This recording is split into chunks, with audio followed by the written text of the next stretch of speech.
السلام علیکم ورحمۃ اللہ وبرکاتہ، نحمده ونصلی علی رسولہ الکریم، اما بعد فاعوذ باللہ من الشیطان الرجیم، بسم اللہ الرحمن الرحیم، رب اشرح لی صدری ویسر لی امری واحلل عقدۃ من لسانی یفقہوا قولی، الحمد للہ ذی العز والکرم، بارئ النسم، واسع الفضل والنعم، احمد ربی واشکرہ علی آلائہ التی نعلم والتی لا نعلم، لا الہ الا اللہ وحدہ لا شریک لہ العز الاکرم۔ ہر قسم کی حمد اللہ کے لیے ہے جو قوت اور کرم والا ہے، روحوں کو پیدا کرنے والا، وسیع فضل اور نعمتوں والا ہے۔ میں اپنے رب کی حمد بیان کرتی ہوں اور اس کا شکر ادا کرتی ہوں ان نعمتوں پر جن کو ہم جانتے ہیں اور جن کو ہم نہیں جانتے۔ اللہ کے سوا کوئی معبود برحق نہیں، وہ اکیلا ہے، اس کا کوئی شریک نہیں، وہ سب سے زیادہ طاقتور اور سب سے زیادہ کرم فرمانے والا ہے۔ 8واں پارہ۔ وَلَوْ أَنَّنَا نَزَّلْنَا إِلَيْهِمُ الْمَلَائِكَةَ وَكَلَّمَهُمُ الْمَوْتَى وَحَشَرْنَا عَلَيْهِمْ كُلَّ شَيْءٍ قُبُلًا مَا كانوا لِيُؤْمِنُوا إِلَّا أَن يَشَاءَ اللَّهُ وَلَكِنَّ أَكْثَرَهُمْ يَجْهَلُونَ۔ وَلَوْ أَنَّنَا نَزَّلْنَا إِلَيْهِمُ الْمَلَائِكَةَ وَكَلَّمَهُمُ الْمَوْتَى وَحَشَرْنَا عَلَيْهِمْ كُلَّ شَيْءٍ قُبُلًا مَا كَانُوا لِيُؤْمِنُوا إِلَّا أَن يَشَاءَ اللَّهُ وَلَكِنَّ أَكْثَرَهُمْ يَجْهَلُونَ۔ اور اگر ہم ان کی طرف فرشتے بھی اتار دیتے اور مردے بھی ان سے کلام کرتے اور ہم ان کے سامنے ہر چیز کو اکٹھا کر لاتے، تب بھی یہ ایمان لانے والے نہیں تھے، مگر یہ کہ اللہ ہی چاہتا، لیکن ان میں سے اکثر جہالت برتتے ہیں۔ اللہ کی مشیت کے بغیر کوئی بھی ایمان نہیں لا سکتا۔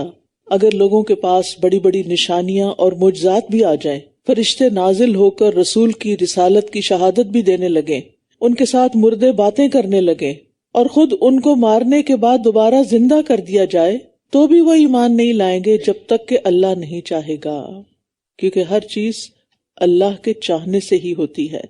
یعنی اگر اللہ کی مشیت ان کے ایمان لانے کی نہ ہو تو یہ نہیں ایمان لائیں گے، مگر ان میں سے اکثر جاہل ہیں، اس لیے انہوں نے اپنے ایمان کو آیات اور معجزات کے ساتھ مشروط کر دیا ہے کہ معجزہ دیکھیں گے تو ایمان لائیں گے، لیکن یہ لوگ معجزات دیکھ کر بھی ایمان لانے والے نہیں، کیونکہ اللہ تعالیٰ کی توحید کی بے شمار نشانیاں کائنات میں موجود ہیں۔ خود ہمارا جسم اللہ کی نشانیوں میں سے ایک بہت بڑی نشانی۔ جب بچہ پیدا ہوتا ہے نا، نیو بورن، تو انسان حیران ہو جاتا ہے کہ یہ کہاں سے آ رہا ہے، اور اس کے ہاتھ اور اس کے پاؤں اور اس کی آنکھیں اور اس کا جسم اور اس کے بال اور اس کی کھال، یہ سب کچھ اس چھوٹی سی جگہ پر کیسے بن گیا، کس نے بنایا، کون ہے خالق؟ تو خود نشانیاں تو ہمارے اپنے وجود کے اندر ہیں، لیکن جو نہیں دیکھنے والے وہ اکثر تکبر اور جہالت کی وجہ سے ان نشانیوں سے فائدہ نہیں اٹھاتے۔ اور آپ خوش قسمت ہیں جن کو اللہ نے ایمان نصیب کیا۔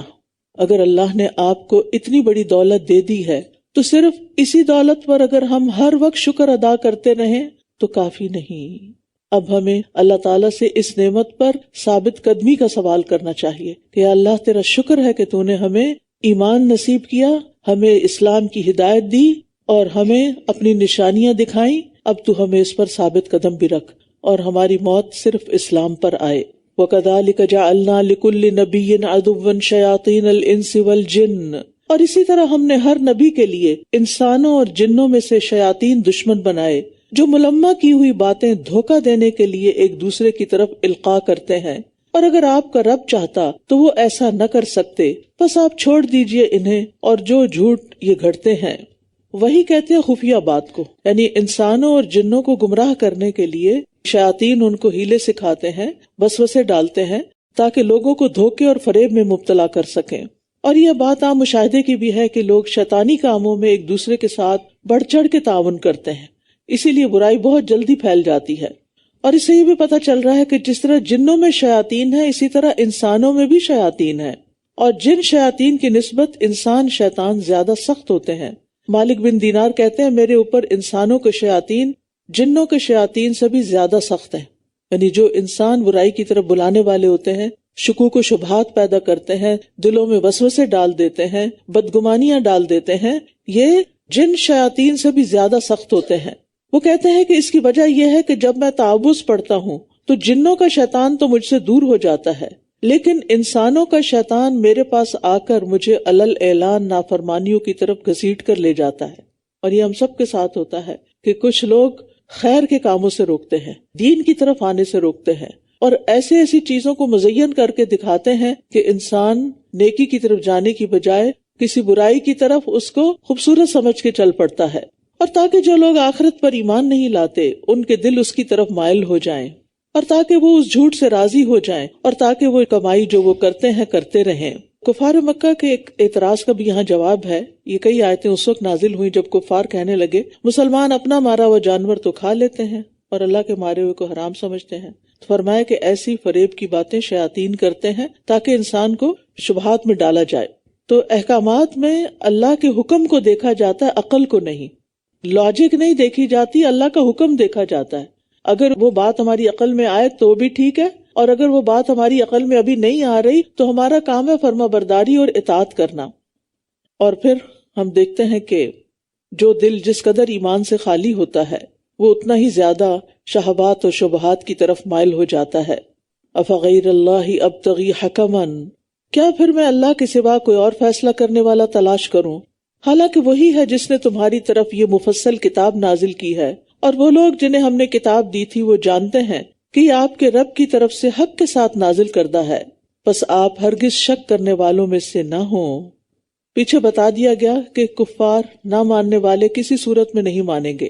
اب یہاں بتایا جا رہا ہے کہ اللہ نے جو مفصل کتاب نازل کی ہے وہ آپ کی نبوت کے سچا ہونے پر کافی دلیل ہے، کیونکہ اللہ سبحانہ تعالیٰ نے نبی صلی اللہ علیہ وسلم کو جو کتاب دی ہے جس میں ہم سب کے لیے ہدایت ہے، اس میں کسی قسم کا کوئی شک نہیں. 1400 سال سے اس میں کوئی تبدیلی نہیں ہوئی، اس لیے ہمیں پورے شرح صدر کے ساتھ اس پر ایمان لا کر اس پر عمل کرنا چاہیے. وَتَمَّتْ كَلِمَةُ رَبِّكَ صِدْقًا وَعَدْلًا لَا مُبَدِّلَ لِكَلِمَاتِهِ وَهُوَ السَّمِيعُ الْعَلِيمُ.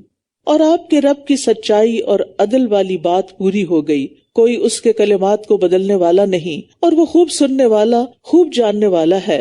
یہاں کلمہ اور کلمات سے مراد قرآن ہے، یعنی قرآن معجزہ ہونے میں اور آپ کی نبوت کے سچا ہونے کی دلیل کے طور پر کافی ہے. قرآن مجید کے مضامین دو قسم کے ہیں، یا خبریں ہیں یا احکام ہیں. صدق کا تعلق، سچائی کا تعلق خبروں کے ساتھ ہے، چاہے وہ ماضی کی ہو چاہے وہ آئندہ مستقبل کی جنت دوزخ کے بارے میں. اور عدل کا تعلق احکام سے ہے کہ اللہ تعالیٰ نے جو بھی حکم دیا ہے وہ بالکل عدل پر مبنی ہے اور اس میں کسی قسم کی کوئی ظلم و زیادتی نہیں کسی پر. یعنی قرآن میں موجود تمام خبریں سچی ہیں اور تمام احکامات عدل پر مشتمل ہیں، اور ان میں شیطانی وسوسوں کی اور شبہات کی کوئی گنجائش نہیں. وَإِن تُطِعْ أَكْثَرَ مَنْ فِي الْأَرْضِ يُضِلُّوكَ عَنْ سَبِيلِ اللَّهِ. اور اگر آپ زمین میں رہنے والوں کی اکثریت کا کہنا ماننے لگیں تو وہ آپ کو اللہ کے راستے سے بھٹکا دیں گے. یعنی اگر آپ میجورٹی کے پیچھے چلیں گے تو اللہ کا راستہ کھو دیں گے. وہ تو محض گمان کی پیروی کر رہے ہیں اور وہ صرف قیاس آرائیاں کرتے ہیں. اور اللہ کی رضا کا راستہ کون سا ہے؟ وہ جو اس نے ہمیں خود دکھایا ہے، خود سکھایا ہے. لہٰذا اللہ تعالیٰ کے بتائے ہوئے راستے پر ہی پوری ثابت قدمی سے چلتے رہنا چاہیے. اکثریت کو نہیں دیکھنا چاہیے کہ ٹرینڈز کیا ہے، میجورٹی کیا کر رہی ہے، لوگ کیا کہہ رہے ہیں، زیادہ تر لوگ کس طرف جا رہے ہیں. یہ کسی چیز کے سچا اور حق ہونے کی دلیل نہیں ہوتی. ہمیشہ اپنے آپ کو اس چیز پر فوکس رکھیں کہ کسی بھی حکم کے بارے میں میرے رب کا کیا فرمان ہے، وہ مجھ سے کیا چاہتا ہے، کیونکہ وہ میرا خالق ہے، وہ میرا مالک ہے، میں نے اسی کی طرف واپس جانا ہے. لہٰذا میری سب سے بڑی خواہش یہ ہونی چاہیے کہ میں اس کو راضی کروں، نہ کہ لوگوں کو راضی کرتے ہوئے زندگی بتا دوں. آپ مجھے بتائیے کہ کبھی لوگ کسی سے راضی ہوئے ہیں؟ لوگ کبھی راضی نہیں ہوتے. لہٰذا اپنے آپ کو اس مشکل میں مت ڈالیے کہ لوگوں کو راضی کرتے کرتے ان کے پیچھے چلتے چلتے آپ اپنے آپ کو کھپا دیں اور جس کو راضی کرنا چاہیے اس کو آپ راضی نہ کریں. اچھا، لوگوں کو بھی راضی کرنے کا ایک طریقہ ہے، اور وہ کیا ہے؟ اللہ تعالیٰ کے احکامات کی پابندی. جب آپ اللہ کا حکم مانیں گے نا، پھر آپ اپنے نفس کے خلاف جا کر بھی بہت سے کام کریں گے. جس سے اللہ راضی ہوگا. جب اللہ راضی ہو جائے گا تو وہ بندوں کے دل میں آپ کی محبت ڈال دے گا، وہ بندوں کو بھی آپ سے راضی کر دے گا. لیکن اگر آپ نے اللہ کو ناراض کر کے بندوں کو راضی کرنے کی کوشش کی تو بندوں نے تو راضی ہونا نہیں اور اللہ بھی ناراض، اور پھر ہم کہاں کے رہیں گے؟ کہیں کے بھی نہیں. اس لیے زندگی کا ایک مقصد بنا لیجئے، نو میٹر واٹ، میں نے اپنی پوری کوشش اپنے رب کو راضی کرنے کے لیے لگانی ہے، اور اس بات کے پیچھے نہیں چلنا کہ اکثریت کیا کہتی ہے، کیونکہ اکثر لوگ تو علم ہی نہیں رکھتے. وَلَٰكِنَّ أَكْثَرَهُمْ لَا يَعْلَمُونَ. آپ دیکھیے اس وقت مساگا میں کتنے مسلمان ہیں، ان میں سے کتنے پرسنٹ آپ کہیں گے کہ جو قرآن کا فہم حاصل کر رہے ہیں یا قرآن کے مطابق اپنی زندگی بسر کر رہے ہیں؟ تو کیا پھر آپ ان کو دیکھتے ہوئے اپنی زندگی کے طریقے طے کریں گے؟ اسی طرح باقی چیزوں میں بھی آپ دیکھیے، دنیا بھر میں مسلمانوں کی حالت دیکھیے، کتنے لوگ ہیں جو علم کے ساتھ زندگی بسر کر رہے ہیں، اور کتنے لوگ ہیں جو خواہشات پر اپنی زندگی بسر کریں، اور کتنے لوگ ہیں جو صرف ٹرینڈز کو فالو کر رہے ہیں، کہتے اپنے آپ کو مسلمان ہیں لیکن طور طریقے مسلمانوں والے نہیں ہیں.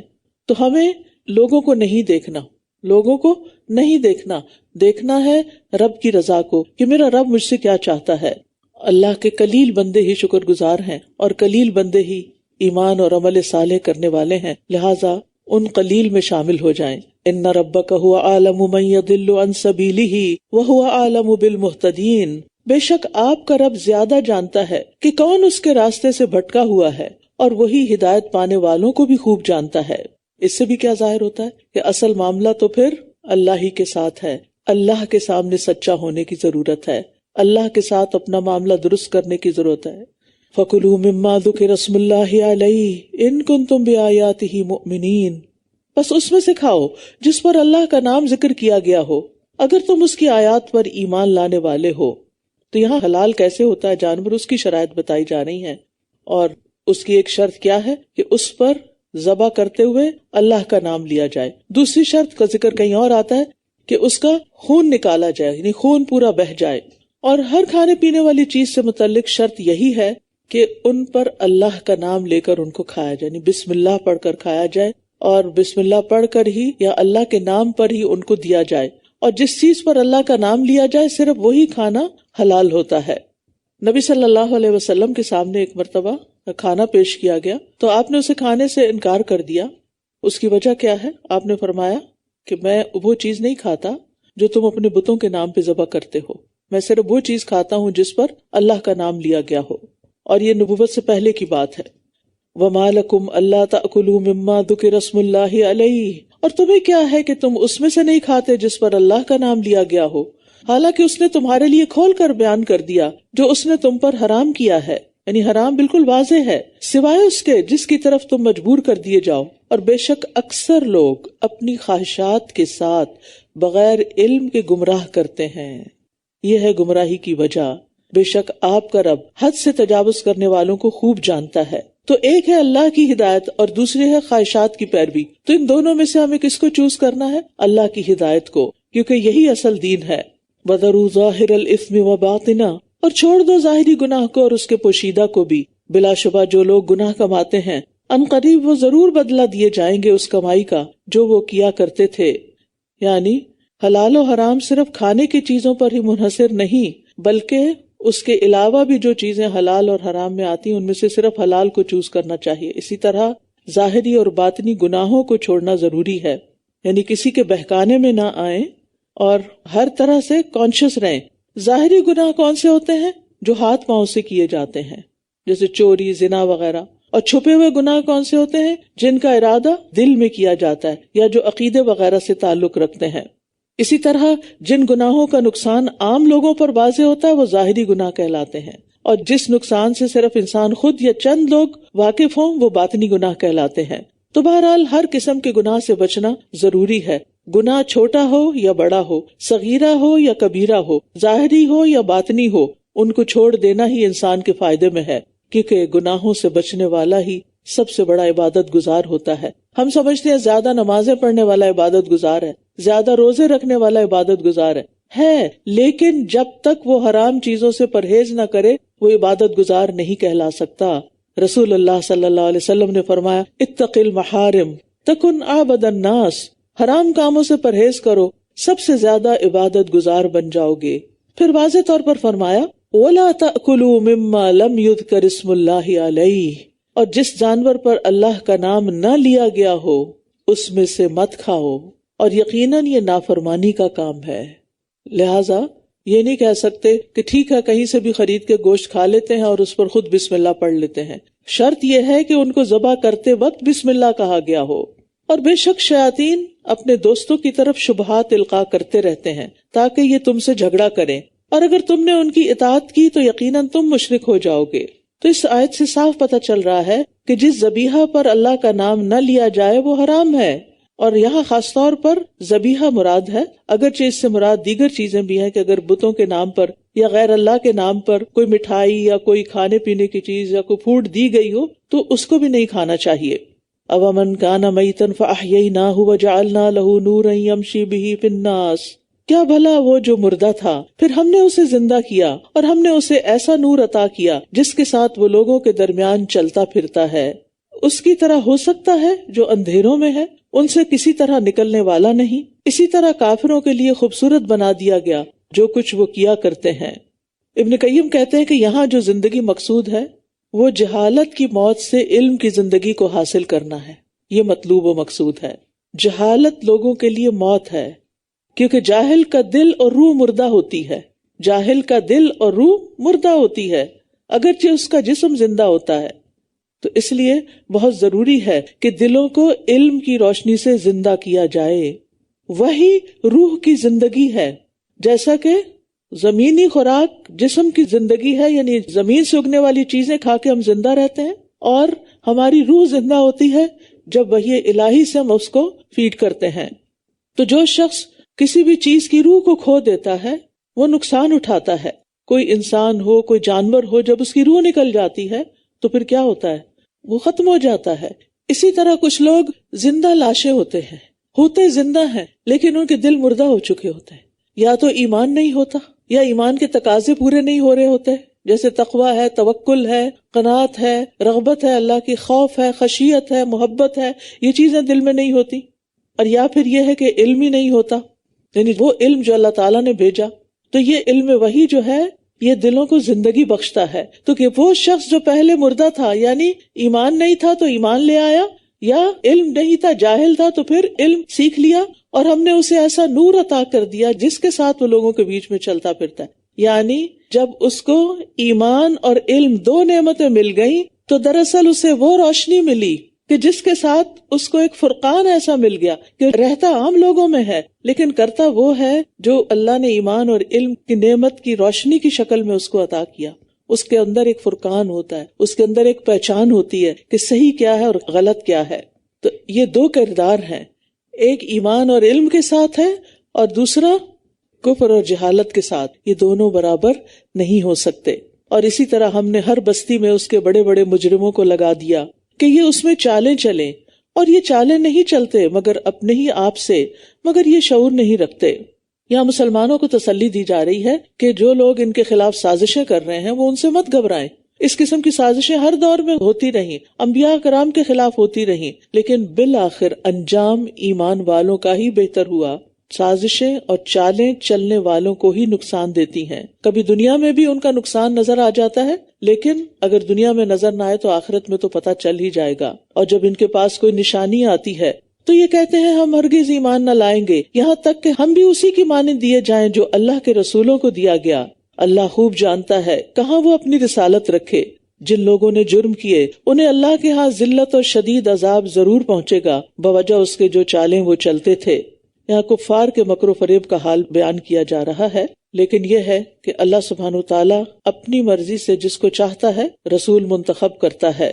اللہ نے بندوں کی چاہت کو نہیں دیکھا، اپنی حکمت کو دیکھا، اپنے عدل کو دیکھا۔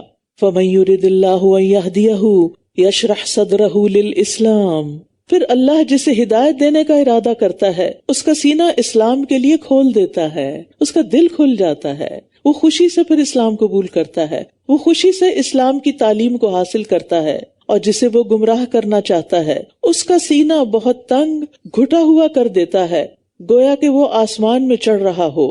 اسی طرح اللہ ان لوگوں پر نجاست ڈال دیتا ہے جو ایمان نہیں لاتے۔ تو یاد رکھیے رسالت کی طرح ہدایت اور گمراہی بھی اللہ ہی کے ہاتھ میں ہے۔ یعنی جس کے لیے اللہ بھلائی کا ارادہ کرتا ہے اس کو دین کی سمجھ دے دیتا ہے. لیکن اللہ کس کے ساتھ بھلائی کا ارادہ کرتا ہے؟ اس کے ساتھ کہ جو ہدایت کا طلبگار ہوتا ہے. ورنہ انسان کی اپنی سرکشی، تکبر اور غرور، انا، ضد، ہٹ دھرمی جیسے شیطان کے اندر تھی، جیسے فرعون کے اندر تھی، تو یہ چیز اس کو ہدایت سے محروم کر دیتی ہے، پھر وہ ہدایت نہیں پاتا. شرح صدر کی علامت کیا ہوتی ہے؟ کہ انسان دین اسلام پہ راضی ہوتا ہے، خوش ہوتا ہے کہ اللہ کا بھیجا ہوا محفوظ دین ہے. دوسری بات یہ کہ اللہ کا حکم سن کے بندہ خوش ہو جاتا ہے. آپ دیکھیں، آپ سب بھی یہاں اس وقت جب قرآن سن رہے ہوتے ہیں تو اپنے دلوں کا جائزہ بار بار لیتے رہا کریں، کیونکہ تیزی کے ساتھ ہم اللہ تعالیٰ کے احکامات کو پڑھ رہے ہوتے ہیں کہ ان احکامات کو پڑھنے کے بعد، سننے کے بعد میرے دل کی کیفیت کیا ہوتی ہے. کیا میں خوشی سے سن رہی ہوں؟ کیا میرا دل اس پہ راضی ہے؟ اور کیا اس کو سیکھ کر میرے دل کے اندر ایک سکون آ رہا ہے، میری خوشی میں اضافہ ہو رہا ہے؟ کیونکہ علم اور عبادت جو ہے یہ دلوں میں سکون پیدا کر دیتے ہیں، اور ایسے شخص کو نیکی اور اطاعت کے کاموں میں راحت ملتی ہے، اطمینان ملتا ہے. جیسے نبی صلی اللہ علیہ وسلم کو نماز میں کیا ملتا تھا؟ آنکھوں کی ٹھنڈک. وَهَذَا صِرَاطُ رَبِّكَ مُسْتَقِيمًا قَدْ فَصَّلْنَا الْآيَاتِ لِقَوْمٍ يَذَّكَّرُونَ. اور یہ آپ کے رب کا سیدھا راستہ ہے، یقیناً ہم نے ان لوگوں کے لیے کھول کھول کر آیات بیان کر دی ہیں جو نصیحت قبول کرتے ہیں. لَهُمْ دَارُ السَّلَامِ عِنْدَ رَبِّهِمْ وَهُوَ وَلِيُّهُمْ بِمَا كَانُوا يَعْمَلُونَ. ان کے لیے ان کے رب کے ہاں سلامتی کا گھر ہے اور وہی ان کا ولی ہے ان اعمال کی وجہ سے جو وہ کیا کرتے تھے. جنت سلامتی کا گھر ہے، راحتوں کا گھر ہے، جہاں انسان کبھی بیمار نہ ہوگا، کبھی موت نہ آئے گی، کبھی بوڑھا نہیں ہوگا، کبھی تکلیف نہ آئے گی. اور وہاں انسان جنت کی نعمتوں کے ساتھ ساتھ اپنے رب کے دیدار سے خوش ہو جائے گا اور اللہ کی رضامندی پا کر دل اطمینان اور سکون سے بھر جائے گا. کیونکہ مومن کا ساری زندگی کا ہم اور غم بھی یہی تھا کہ میرا رب مجھ سے خوش ہے یا نہیں. وَيَوْمَ يَحْشُرُهُمْ جَمِيعًا. اور جس دن وہ ان سب کو اکٹھا کرے گا اور فرمائے گا، اے جنوں کے گروہ، یقیناً تم نے انسانوں کی کثیر تعداد کو اپنا بنا لیا، اور انسانوں میں سے ان کے مددگار کہیں گے کہ اے ہمارے رب، ہم میں سے بعض نے بعض کا خوب فائدہ اٹھایا اور ہم اپنی اس مدت کو پہنچ گئے جو تو نے ہمارے لیے مقرر کی تھی. وہ فرمائے گا، آگ ہی تمہارا ٹھکانہ ہے جس میں تم ہمیشہ رہنے والے ہو، مگر جو اللہ چاہے، بے شک آپ کا رب بہت حکمت والا، خوب علم والا ہے. اب یہاں پر ہم دیکھتے ہیں کہ قیامت کے دن لوگ اپنی غلطیوں کا اقرار کر لیں گے. جن اور انسان کس طرح ایک دوسرے سے فائدے اٹھاتے ہیں اور کس طرح ایک دوسرے کو بے وقوف بناتے ہیں، اس کا اقرار وہ قیامت کے دن کر لیں گے. اور اسی طرح ہم ظالموں کو ایک دوسرے کا مددگار بنا دیتے ہیں اس کمائی کی بدولت جو وہ کیا کرتے ہیں. اصل بات یہی ہے کہ جیسے اعمال ہوتے ہیں انسان کے، جیسی خواہشات ہوتی ہیں، ویسی ہی لوگوں سے دوستی ہوتی ہے، چاہے وہ جنوں میں سے ہو یا انسانوں میں سے. اور انسان کو اپنے اعمال، اپنی پسند اور اپنی خواہش کے مطابق ہی دوست ملتے ہیں. آپ ہر ایک کے ساتھ دوستی نہیں کر سکتے. آپ کا دل انہی کے ساتھ لگتا ہے جو آپ کی طرح کی باتیں کرتے ہیں. رشتہ داریوں میں تو مجبوری ہوتی ہے کہ آپ ان کو کاٹ نہیں سکتے، چاہے وہ آپ کی پسند کے ہیں یا نہیں. لیکن دوستوں کے بارے میں تو انسان کی اپنی چوائس ہوتی ہے نا. کچھ لوگ ہوتے ہیں جن کو دیکھ کے آپ کا دل کھل اٹھتا ہے. یہ وہ لوگ ہوتے ہیں جو آپ جیسی پسند اور خواہش رکھتے ہیں، اور اگر وہ نہ رکھتے ہو تو تھوڑے ہی دن میں آپ ان سے الگ ہو جاتے. وہ دوستی نبھ ہی نہیں سکتی، وہ آگے چل ہی نہیں سکتی. تو اس لیے انسان کو یہ دیکھنا چاہیے کہ وہ کس کو دوست بنائے ہوئے ہے، کیونکہ وہ اپنے دوست کے ہی دین پر ہے. اور مومن مومنوں کے دوست ہوتے ہیں. والمؤمنون والمؤمنات بعضهم اولیاء بعض. مومن مرد اور مومن عورتیں ان میں سے بعض کے دوست ہیں. یعنی جس کے اپنے اندر ایمان ہوگا وہ ایمان والے سے ہی محبت رکھتا ہوگا. اسی طرح المنافقون والمنافقات بعضهم من بعض. منافق مرد اور منافق عورتیں ان میں سے بعض سے ہیں، یعنی وہ ایک دوسرے سے دوستی رکھتے ہیں. یا معشر الجن والانس. اے گروہ جن و انس، کیا تمہارے پاس تم ہی میں سے رسول نہیں آئے تھے جو تم پر میری آیات بیان کرتے اور وہ تمہیں تمہارے اس دن کی ملاقات سے ڈراتے؟ وہ کہیں گے ہم اپنے نفسوں کے خلاف گواہی دیتے ہیں اور دنیا کی زندگی نے انہیں دھوکے میں ڈالے رکھا، اور یہ اپنے نفسوں کے خلاف خود گواہی دیں گے کہ یقیناً یہ انکار کرنے والے تھے. یہ اس لیے کہ آپ کا رب کسی بستی کو ظلم کے ساتھ ہلاک کرنے والا نہیں ہے جبکہ اس کے رہنے والے غافل ہوں، ان تک پیغام ہی نہ پہنچا ہو. وَلِكُلٍّ دَرَجَاتٌ مِّمَّا عَمِلُوا وَمَا رَبُّكَ بِغَافِلٍ عَمَّا يَعْمَلُونَ، اور ہر ایک کے لیے درجات ہیں ان اعمال کی بدولت جو انہوں نے کیے، اور آپ کا رب اس سے ہرگز غافل نہیں جو یہ کرتے ہیں۔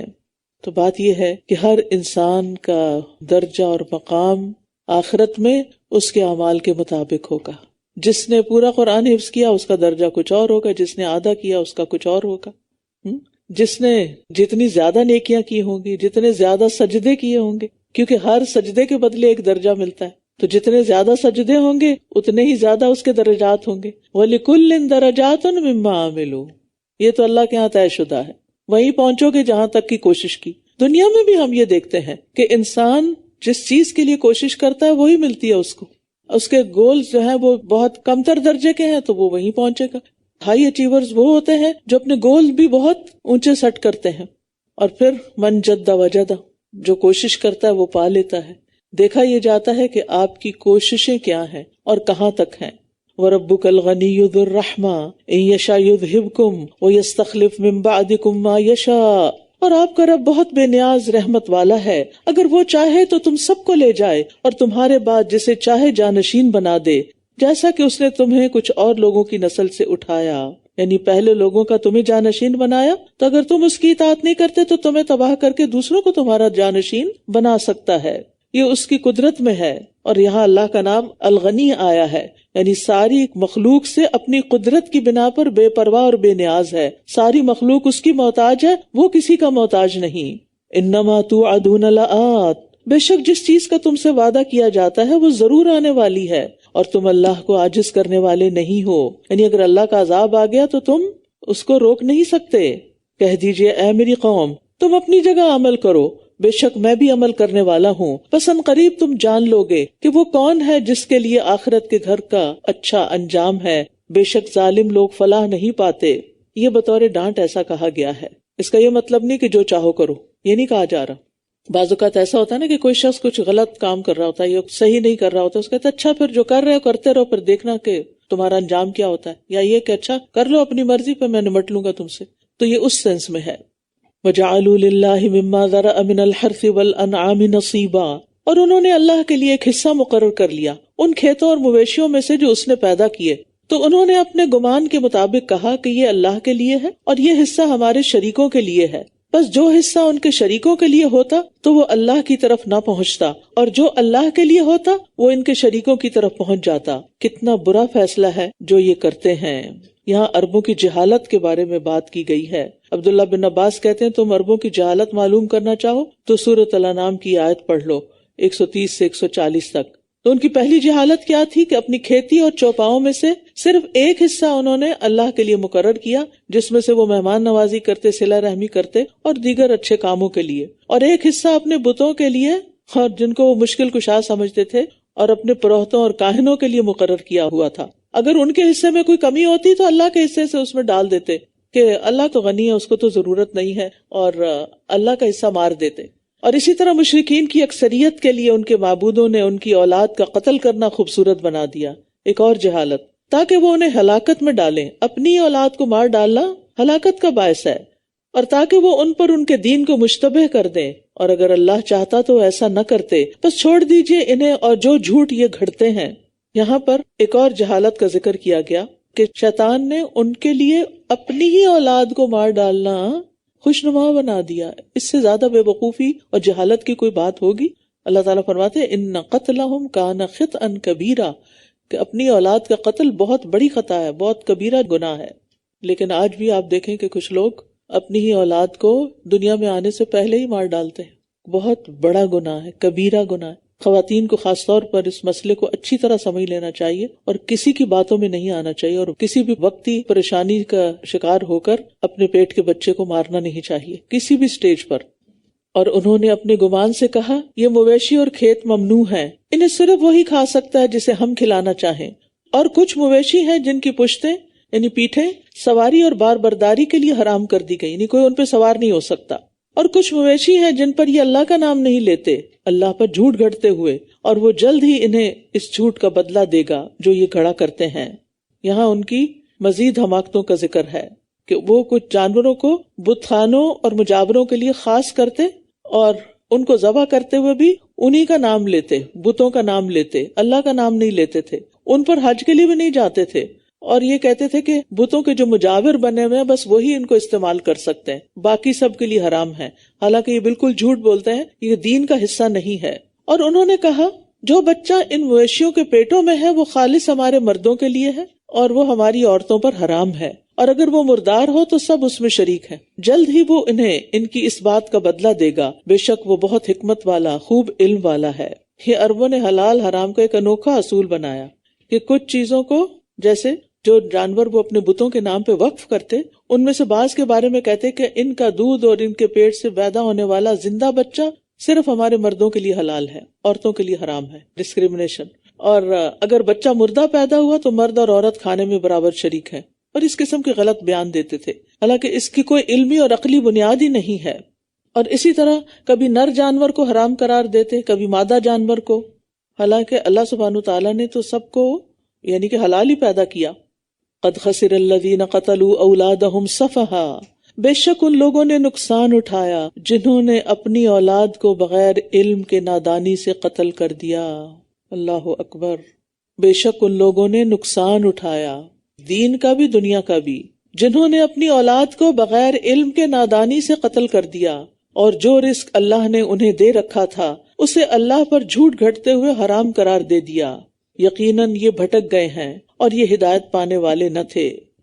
تو ایسی تمام خواتین جنہوں نے کوئی بھی ایسا جرم کیا ہے کہ اپنے ہی بچے کو مارا ہے، وہ اس کا کفارہ ضرور دیں، اور صرف کفارہ نہیں بلکہ اس کے ساتھ ساتھ توبہ استغفار بھی، رو رو کے اللہ سے معافی بھی مانگی جائے. وَهُوَ الَّذِي أَنشَأَ جَنَّاتٍ مَّعْرُوشَاتٍ وَغَيْرَ مَعْرُوشَاتٍ، اور وہی ہے جس نے چھتریوں پر چڑھائے ہوئے اور نہ چڑھائے ہوئے باغات پیدا کیے، اور کھجور کے درخت اور کھیت جن کے پھل مختلف ہیں، اور زیتون اور انار ایک دوسرے سے ملتے جلتے اور نہ ملتے جلتے. کھاؤ اس کا پھل جب وہ پھل لائے، اور اس کی کٹائی کے دن اس کا حق دو، اور تم اسراف نہ کرو، بے شک وہ اسراف کرنے والوں سے محبت نہیں رکھتا. اللہ کی نافرمانی میں خرچ کرنا بھی اسراف ہے، اور اسی طرح ضرورت سے زیادہ خرچ کرنا بھی اسراف ہے. ہر چیز میں فضول خرچی اسراف کہلاتی ہے. چاہے آپ اپنے سنک پہ کھڑے ہو کے پانی کھول کے برش کرتے رہیں اور بلا ضرورت پانی گرتا رہے، یہ بھی اسراف ہے، اور مسرفین سے اللہ محبت نہیں کرتا. یا یہ کہ برتن دھونے کے لیے آپ اتنا ٹیپ کھول دیں کہ جس کی ضرورت نہ ہو، یا وضو کے لیے بھی آپ فل کھول دیں اس کو اور خوب کھلا پانی استعمال کریں. یہ تو پانی کے ساتھ ہے، اور بھی بہت سی قسمیں ہیں. تو کسی بھی چیز کو اسی طرح پھل کاٹتے ہوئے اتنا زیادہ اوپر سے چھلکا اتار دینا کہ آدھا پھل ہی اس میں چلا جائے صرف اپنی سہولت کے لیے، یہ بھی اسراف ہے. فضول خرچی، چیزوں کو ضائع کرنا، یہ بھی اسراف ہے. اور اسی طرح ان کو صحیح رستے پر استعمال نہ کرنا، نافرمانی میں خرچ کرنا، یہ بھی اسراف ہے. اسی طرح یہ ہے کہ دنیاوی معاملات میں ایک دوسرے سے آگے نہیں بڑھنا چاہیے، کیونکہ اس کی بھی ممانعت ہے. رسول اللہ صلی اللہ علیہ وسلم نے فرمایا، میں تمہارے فقر سے نہیں ڈرتا، لیکن میں اس بات سے ڈرتا ہوں کہ دنیا تم پر کشادہ کر دی جائے گی جس طرح تم سے پہلے لوگوں پر کشادہ کر دی گئی تھی، تو تم ایک دوسرے سے آگے بڑھنے لگو گے جس طرح وہ ایک دوسرے سے آگے بڑھنے لگے، اور وہ تمہیں غافل کر دے جس طرح ان لوگوں کو غافل کر دیا تھا، یعنی اس دنیا نے. وَمِنَ الْأَنْعَامِ حَمُولَةً وَفَرْشًا، اور مویشیوں میں سے کچھ بوجھ اٹھانے والے ہیں اور کچھ زمین سے لگے ہوئے. مثلا اونٹ کے اوپر آپ سواری بھی کرتے ہیں، سامان بھی لاتے ہیں، اسی طرح بیل پر بھی. کھاؤ اس رزق میں سے جو اللہ نے تمہیں دیا، اور شیطان کے قدموں کی پیروی نہ کرو، بے شک وہ تمہارا کھلا دشمن ہے. اللہ نے 8 قسمیں پیدا کی یعنی مویشی جانوروں میں، بھیڑ میں سے 2 یعنی مذکر مؤنث، اور بکری میں سے 2. کہہ دیجئے کیا اس نے دونوں نر حرام کیے یا دونوں مادہ، یا وہ بچے جو دونوں مادہ کے رحموں میں ہیں؟ مجھے علم کی بنا پر بتاؤ اگر تم سچے ہو، کیونکہ عربوں نے ان چیزوں کو خود حرام کر رکھا تھا، تو اللہ تعالیٰ نے حرام نہیں کیا تھا، تو ان سے سوال کیا جا رہا ہے. اور اونٹ میں سے 2 اور گائے میں سے 2 قسمیں پیدا کی. کہہ دیجئے کیا دونوں نر اس نے حرام کیے یا دونوں مادہ، یا وہ بچے جو دونوں مادہ کے رحموں میں ہیں؟ یا تم گواہ تھے جب اللہ نے تمہیں اس کی تاکید کی تھی، یعنی کب یہ کہا تھا تمہیں؟ تو اس سے بڑا ظالم کون ہے جو اللہ پر جھوٹ گھڑ لے، کہ جھوٹی موٹی کوئی بات اللہ سے منسوب کر دے تاکہ لوگوں کو بغیر علم کے اللہ کی راہ سے بھٹکا دے. بے شک اللہ ظالم قوم کو ہدایت نہیں دیتا. اللہ الہادی ہے، ہدایت دینے والا ہے، راستہ بتانے والا ہے، لیکن ظالموں کو نہیں بتاتا کیونکہ وہ اس راستے پہ جانا بھی نہیں چاہتے. یہاں ایک بات بڑی سخت کی گئی ہے کہ وہ شخص سب سے بڑا ظالم ہے جو اللہ پر جھوٹ گڑھ لے، یعنی کسی بات کو اللہ تعالیٰ کی طرف منسوب کرے جو اللہ نے فرمائی نہیں، جس کا حکم اللہ نے دیا ہی نہیں، تاکہ لوگوں کو بغیر علم کے اللہ کے راہ سے بھٹکا دے. یعنی جس بات کا پتہ نہ ہو، لوگ اگر کوئی سوال کریں اور آپ کو پتہ نہیں تو آپ صاف کہہ دیا کریں مجھے نہیں معلوم، I have no idea، مجھے نہیں پتا. لیکن بہت سے لوگ شرمندگی سے بچنے کے لیے بغیر علم کے کوئی نہ کوئی بات گھڑ کے اللہ سے منسوب کر کے بتا دیتے ہیں. ایسا کرنا ظلم ہے، ایسا نہیں کیا جا سکتا. قُلْ لَا أَجِدُ فِي مَا أُوحِيَ إِلَيَّ مُحَرَّمًا عَلَىٰ طَاعِمٍ يَطْعَمُهُ إِلَّا أَن يَكُونَ مَيْتَةً أَوْ دَمًا مَّسْفُوحًا أَوْ لَحْمَ خِنزِيرٍ. کہہ دیجئے جو میری طرف وحی کیا گیا ہے اس میں سے میں کسی کھانے والے پر کوئی چیز حرام نہیں پاتا جسے وہ کھائے مگر یہ کہ وہ مردار ہو، یعنی خود ہی مر گیا، نیچرل ڈیتھ، یا بہتا ہوا خون ہو، یا خنزیر کا گوشت ہو. بہتا ہوا خون کی بات اس لیے کہ جو جمع ہوا ہوتا ہے جیسے ہڈی وغیرہ میں یا تلی میں یا کلیجی میں، تو وہ منع نہیں ہے. یا خنزیر کا گوشت ہو، بے شک وہ گندگی ہے. یعنی کیوں منع ہے خنزیر؟ کیونکہ وہ گندی چیز ہے، گندا جانور ہے. یا نافرمانی ہو جس پر اللہ کے سوا کسی اور کا نام پکارا گیا ہو. پھر جو کوئی مجبور کیا گیا نہ تو وہ خواہش رکھنے والا ہے اور نہ ہی حد سے بڑھنے والا، تو بے شک آپ کا رب بہت بخشنے والا، نہایت رحم کرنے والا ہے. مطلب یہ ہے کہ جن جانوروں کو بت پرستوں نے حرام قرار دے رکھا ہے ان میں سے کسی جانور کے بارے میں مجھ پر اللہ کی طرف سے کوئی ممانعت کا حکم ان 4 چیزوں کے سوا نہیں آیا. اس کا یہ مطلب نہیں کہ دوسرے جانوروں میں بھی کوئی جانور حرام نہیں. نبی صلی اللہ علیہ وسلم نے ہر قسم کے درندوں، کچلی والے اور پھر کچھ شکاری پرندے ہوتے ہیں جو گوشت خور بھی ہوتے ہیں، اور بھی چیزیں ہیں جن کو حرام کیا ہے. اور ان لوگوں پر جو یہودی بن گئے ہم نے ہر ناخن والا جانور حرام کر دیا، اور گائے اور بکری میں سے ہم نے ان پر دونوں کی چربیاں حرام کر دی. یعنی یہود پر چربی بھی حرام تھی سوائے اس کے جو ان کی پشتوں یا آنتوں نے اٹھائی ہوئی ہو یا جو ہڈی کے ساتھ مل گئی ہو، کیونکہ وہ تو نہیں نکال سکتے. یہ بدلہ ہم نے انہیں ان کی سرکشی کی وجہ سے دیا اور یقیناً ہم سچے ہیں. تو یہاں ناخن والے جانور سے مراد وہ جانور یا پرندہ ہے جس کی انگلیاں پھٹی ہوئی یعنی الگ الگ نہ ہو. ٹھیک ہے، ایک ہی ہوتا ہے نا، آگے سے بڑا ہوتا ہے، مثلا اونٹ، شتر مرغ، بطخ وغیرہ.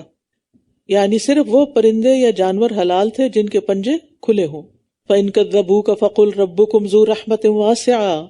پھر اگر یہ آپ کو جھٹلائیں تو کہہ دیجئے تمہارا رب وسیع رحمت والا ہے اور مجرم قوم سے اس کا عذاب پھیرا نہیں جا سکتا. یعنی اللہ تعالیٰ مجرموں کو مہلت دیتا ہے لیکن اس کا یہ مطلب نہیں کہ ان کو سزا نہیں دے گا. جو مجرم ہیں ان کو سزا مل کر رہے گی. سَيَقُولُ الَّذِينَ أَشْرَكُوا لَوْ شَاءَ اللَّهُ مَا أَشْرَكْنَا وَلَا آبَاؤُنَا. وہ لوگ جنہوں نے شرک کیا عنقریب کہیں گے اگر اللہ چاہتا تو نہ ہم شرک کرتے اور نہ ہمارے باپ دادا اور نہ ہم کوئی چیز حرام قرار دیتے. اسی طرح ان لوگوں نے بھی جھٹلایا تھا جو ان سے پہلے تھے، یہاں تک کہ انہوں نے ہمارا عذاب چکھ لیا. کہہ دیجئے کیا تمہارے پاس کوئی علم ہے تو اسے ہمارے لیے نکال لاؤ. تم تو صرف گمان کی پیروی کر رہے ہو اور صرف قیاس آرائیاں کر رہے ہو. مشرکین اپنی غلطی ماننے کی بجائے تقدیر کا سہارا لے رہے تھے. اللہ ہی نہیں چاہتا ہم سیدھے رستے پہ چلیں، اللہ چاہے تو ہم یہ نہ کریں. آج آپ دیکھیے کہ مسلمانوں کے اندر بھی ایسے لوگ ہیں، اگر انہیں کہا جائے نا نماز پڑھو، کہتے جب اللہ چاہے گا تو پڑھ لیں گے. یعنی جو کام خود نہیں کرنے کی مرضی وہ اللہ پہ ڈال دی. تو یہ ایک مجرمانہ حرکت ہے، کیونکہ اگر اللہ تعالیٰ کی مرضی نہ ہوتی تو پھر وہ حکم ہی کیوں بھیجتا؟ اللہ نے حکم بھیجا اس لیے نا کہ وہ اس کام سے راضی ہے، وہ چاہتا ہے کہ کرو تم. قُلْ فَلِلَّهِ الْحُجَّةُ الْبَالِغَةُ فَلَوْ شَاءَ لَهَدَاكُمْ أَجْمَعِينَ. کہہ دیجئے پس کامل دلیل تو اللہ ہی کی ہے، پھر اگر وہ چاہتا تو ضرور تم سب کو ہدایت دے دیتا. یعنی اللہ کے پاس نافرمان بندوں کے کوئی دلائل قابل قبول نہیں ہوں گے. یعنی جو شخص اللہ کی نافرمانی کرتا ہے اس کے پاس کوئی دلیل نہیں ہے، لیکن اللہ کے پاس اپنے بندوں کے خلاف مضبوط مستحکم دلائل موجود ہیں. قُلْ فَلِلَّهِ الْحُجَّةُ الْبَالِغَةُ. تمہاری دلیل نہیں چلے گی، اللہ کی دلیل کام آئے گی، اس کے مطابق فیصلہ ہوگا. لیس بامانیکم ولا امانی اہل الکتاب، تمہاری آرزوؤں اور اہل کتاب کی آرزوؤں پر تمہارا انجام موقوف نہیں کہ جو تم چاہو گے جو وہ چاہیں گے ویسے ہی تمہارے حق میں فیصلہ کر دیا جائے گا. فیصلہ تو اللہ کی مرضی کے مطابق ہوگا اور اس کے مطابق کہ تم اس کی مرضی پر دنیا میں کتنا چلتے رہے. کہہ دیجیے اپنے ان گواہوں کو بلاؤ جو یہ گواہی دیتے ہوں کہ واقعی اللہ نے اسے حرام کیا ہے. پھر اگر وہ گواہی دے دیں تو آپ ان کے ساتھ ہرگز گواہی نہ دیں اور نہ آپ ان کی خواہشات کی پیروی کریں جنہوں نے ہماری آیات کو جھٹلایا اور جو آخرت پر ایمان نہیں لاتے اور یہ دوسروں کو اپنے رب کے برابر قرار دیتے ہیں. تو بات یہ ہے کہ دین میں جس چیز کی دلیل نہیں ہے اس کا سبب خواہشات ہوتی ہیں. تو اس لیے یہاں کہا نہ آپ ان کی خواہشات کی پیروی کریں جنہوں نے ہماری آیات کو جھٹلا دیا. کیا یہ حکم صرف نبی صلی اللہ علیہ وسلم کے لیے یا ہمارے لیے بھی ہے؟ کیا کہ آپ ان لوگوں کی خواہشات کی پیروی نہ کریں جنہوں نے ہماری آیات یعنی ہمارے احکامات کو جھٹلا دیا ہے، جو ہماری بات نہیں مانتے. آپ ان کی بات نہ مانیں، ان کے پیچھے نہ چلیں. قل تعالوا اتل ما حرم ربکم علیکم، کہہ دیجئے آؤ میں تمہیں پڑھ کر سناؤں جو تمہارے رب نے تم پر حرام کیا ہے. کیا یہ کہ تم اس کے ساتھ کسی چیز کو شریک نہ ٹھہراؤ، شرک حرام ہے، اور والدین کے ساتھ احسان کرو کیونکہ ان کی نافرمانی حرام ہے، اور تنگ دستی کے ڈر سے اپنی اولاد کو قتل نہ کرو. بار بار یہ حکم آ رہا ہے. آج ہم ہی تمہیں رزق دیتے ہیں اور انہیں بھی، اور تم بے حیائی کے کاموں کے قریب بھی نہ جاؤ جو ان میں سے ظاہر ہوں اور جو چھپے ہوئے ہوں، اور نہ تم اس جان کو قتل کرو جسے اللہ نے حرام ٹھہرایا ہے. کسی کی بھی جان لینا حق کے بغیر حرام ہے مگر حق کے ساتھ. ان سب باتوں کی اس نے تمہیں تاکید کی ہے تاکہ تم عقل سے کام لو. تاکیدی حکم ہے یہ وہ احکامات ہیں جو کسی بھی شریعت میں منسوخ نہیں ہوئے تھے. اور یاد رکھیے حرام کاموں میں سب سے سنگین جرم شرک ہے. اور پھر اسی طرح فواحش کو بھی اللہ نے حرام قرار دیا. وَلَا تَقْرَبُوا مَالَ الْيَتِيمِ إِلَّا بِالَّتِي هِيَ أَحْسَنُ، اور تم یتیم کے مال کے قریب بھی نہ جاؤ مگر اس طریقے پر جو سب سے اچھا ہو، یہاں تک کہ وہ اپنی جوانی کو پہنچ جائے. اور ناپ اور تول انصاف کے ساتھ پورا کرو. ہم کسی جان کو اس کی طاقت سے بڑھ کر تکلیف نہیں دیتے مگر اس کی طاقت کے مطابق ہی.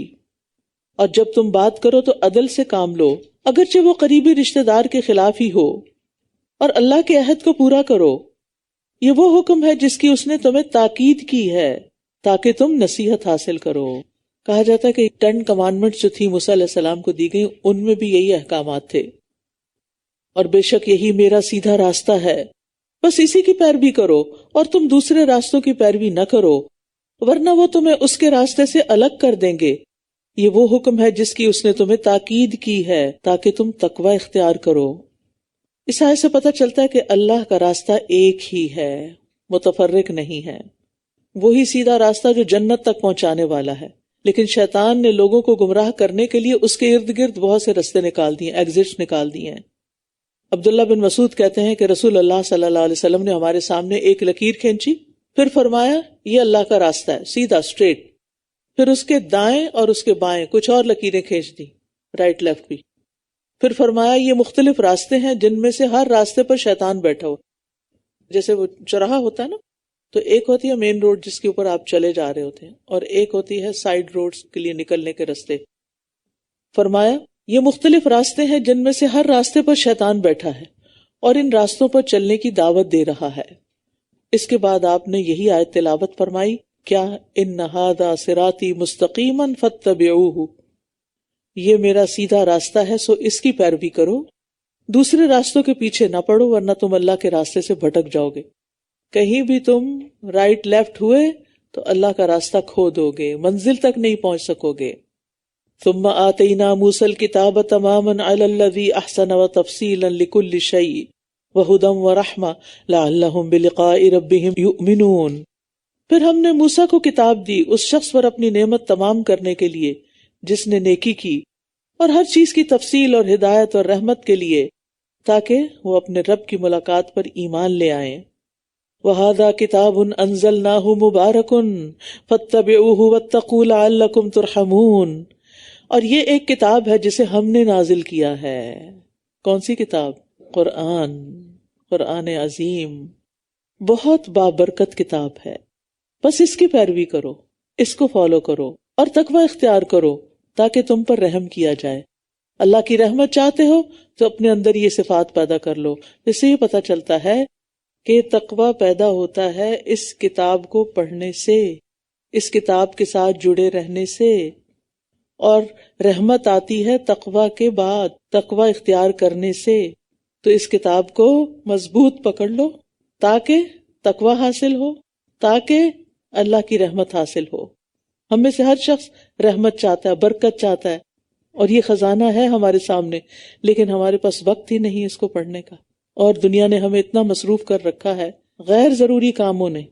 بعض اوقات وہ اتنے اہم بھی نہیں ہوتے، ان کے بغیر بھی گزارا ہو سکتا ہے، لیکن وہ چونکہ ہماری پسند کے کام ہوتے ہیں، ہماری خواہش کے کام ہوتے ہیں، ان کو کر کے ہمیں مزہ آتا ہے، ان کو کر کے ہمیں خوشی ہوتی ہے، ہم ان کو انجوائے کر رہے ہوتے ہیں، اور پھر جو اصل وقت ہوتا ہے جس میں ہم اس کتاب کے لیے وقت نکال سکتے ہیں وہ رہ جاتا ہے، اور زندگی ہمیں اور چیزوں میں الجھا دیتی ہے۔ اس لیے بہت ضروری ہے کہ ہم عقل سے کام لیں، جو چیز زیادہ فائدے کی ہے اس کو پکڑ لیں اور مضبوطی سے پکڑ لیں اور اس کو نہ چھوڑیں، اور اس کو اپنی پرائرٹی نمبر 1 رکھیں۔ اب دیکھیے مرنے کے بعد ہمارے ساتھ کون جائے گا؟ کوئی عزیز پیارا دوست؟ نو۔ ہمارے بچے؟ نو۔ شوہر؟ نو۔ والدین؟ نو۔ دولت؟ نو۔ گھر؟ نو۔ گاڑی؟ نو۔ ہمارا آرام دہ بیڈ روم؟ نو۔ کون جائے گا ساتھ؟ اعمال اور یہ کتاب روشنی کرے گی وہاں۔ لیکن ہم باقی سب چیزوں کو جتنا وقت دیتے ہیں اور باقی تمام چیزوں کے پیچھے جتنا اپنے آپ کو کھپاتے ہیں، اس کتاب کے لیے ہمارے پاس وقت اتنا نہیں ہوتا۔ کبھی ہوتا بھی ہے تو تھکے ہارے جو بس بچا کچا وقت ہے، اپنا پرائم ٹائم اس کو نہیں دیتے، اپنی لائف کا پرائم ٹائم اس کو نہیں دیتے، اپنی زندگی کا پرائم ٹائم اس کو نہیں دیتے، کس کو معمولی سمجھ رکھا ہے، اس کی ضرورت نہیں ہمیں، اس کے بغیر ہی گزارا چل جائے گا۔ ہم نے اپنے لیے کیا سوچ رکھا ہے؟ ہم کیوں نہیں اس معاملے میں سنجیدہ ہوتے؟ ہم کیوں نہیں اس کو مضبوطی سے پکڑ لیتے؟ ہم کیوں اس کو ہلکا سمجھتے ہیں؟ دنیا میں ایک واحد چیز ہی تو ہے جس کو اللہ کا کلام کہتے ہیں، یہ اللہ کی طرف سے آئی ہے، یہ اللہ تعالیٰ کے الفاظ ہیں، پڑھتے ہوئے دل پسیج جانا چاہیے، دل میں محبت امڑ آنی چاہیے۔ یہ اللہ کا کلام ہے، یہ اللہ تعالیٰ کا فرمان ہے، یہ اس کی طرف سے آیا ہے، یہ آسمانوں سے آیا ہے۔ باقی چیزیں آپ کو زمین سے ملی ہیں، یہ جبریل امین لے کر اترے ہیں، نبی صلی اللہ علیہ وسلم کے دل پر لے کر اترے ہیں۔ اس کو دل میں جگہ دیں، جو چیز دل میں سما جاتی ہے پھر وہ پوری زندگی کا حصہ بن جاتی ہے، اور اگر یہ ہمارے دلوں سے دور ہے تو پھر کوئی چیز اس کو قریب نہیں کر سکتی۔ تو سوچیں یہ دل میں کون سے نمبر پر رکھی ہوئی ہے، اور دن میں کون سے نمبر پر اس کو رکھا ہوا ہے، اور آئندہ زندگی کے مستقبل کے پلاننگ اور پروگرامز اور ساری خواہشات کی تکمیل میں یہ کس درجے پہ، کس نمبر پر ہے۔ جس درجے پہ ہم اس کو رکھیں گے اسی درجے پہ ہمیں رکھا جائے گا۔ تو اپنے لیے خود سلیکشن کر لیجئے۔ تو جو شخص قرآن کی پیروی کرے گا وہ ہدایت پر رہے گا۔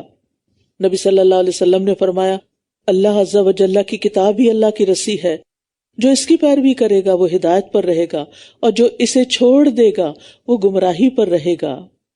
ابن قیم کہتے ہیں کہ بعض سلف کا کہنا ہے قرآن اس لیے اترا ہے تاکہ اس پر عمل کیا جائے، تو انہوں نے اس کی تلاوت کو عمل بنا لیا۔ وہ سمجھتے ہیں صرف تلاوت کرتے رہتے ہیں اور صرف عربی پڑھتے پڑھاتے رہتے ہیں تو ہم نے تو اس کا حق ادا کر دیا۔ یہی وجہ ہے کہ اہل القرآن وہ لوگ تھے جو اس پر عمل کرنے والے تھے، اور جو کچھ اس میں تھا اس پر عمل کرنے والے تھے، اگرچہ قرآن ان کو زبانی نہ بھی یاد ہو، لیکن جب وہ اس پر عمل کریں گے تو اہل القرآن کہلائیں گے۔ وہ کہتے ہیں جو شخص اسے محض زبانی یاد کر لے لیکن نہ اس کو سمجھے نہ ہی اس کے احکامات پر عمل کرے تو وہ اہل القرآن میں سے نہیں ہے، چاہے وہ قرآن کے حروف اور تجوید کو ایسے درست کر کے پڑھے جیسے تیروں کو سیدھا کیا جاتا ہے، اعلیٰ سے اعلیٰ ترین طریقے پہ پڑھے لیکن عمل کچھ نہیں تو کچھ بھی حاصل نہیں، بلکہ پھر کتاب خود اس انسان کے خلاف حجت بن جائے گی کہ یہ جو کچھ پڑھتا تھا اس پر عمل نہیں کرتا تھا۔ ان تقولوا انما انزل الکتاب علی طائفتین من قبلنا، ایسا نہ ہو کہ تم کہو کہ ہم سے پہلے کے 2 گروہوں پر کتاب نازل کی گئی تھی، اور بے شک ہم اس کے پڑھنے پڑھانے سے یقیناً غافل تھے۔ یا تم کہو کہ واقعی اگر ہم پر کتاب نازل کی جاتی تو ہم ان سے زیادہ ہدایت یافتہ ہوتے، بس یقیناً تمہارے پاس تمہارے رب کی طرف سے کھلی دلیل اور ہدایت اور رحمت آ گئی ہے۔ تو اس سے بڑا ظالم کون ہوگا جو اللہ کی آیات کو جھٹلائے اور ان سے اعراض برتے؟ ان لوگوں کو جو ہماری آیات سے اعراض کرتے ہیں، منہ موڑتے ہیں، ان قریب ہم برے عذاب کا بدلہ دیں گے، کیونکہ وہ ان سے اعراض کرتے تھے۔ اعراض کہتے ہیں بے رخی برتنا، منہ موڑ لینا، توجہ نہ دینا۔ یہ تو صرف اس بات کا انتظار کر رہے ہیں کہ ان کے پاس فرشتے آ جائیں، یا آپ کا رب آ جائے، یا آپ کے رب کی بعض نشانیاں آ جائیں۔ جس دن آپ کے رب کی بعض نشانیاں آ گئیں تو کسی نفس کو اس کا ایمان لانا فائدہ نہ دے گا جو اس سے پہلے ایمان نہیں لایا تھا، یا اس نے اپنے ایمان میں کوئی نیکی نہیں کمائی تھی۔ کہہ دیجئے انتظار کرو، بے شک ہم بھی انتظار کرنے والے ہیں۔ یعنی اگر اس کتاب سے ہدایت نہیں پکڑتے تو کس بات کا انتظار ہے؟ موت کا؟ تو موت کے وقت تو توبہ قبول نہیں ہوگی۔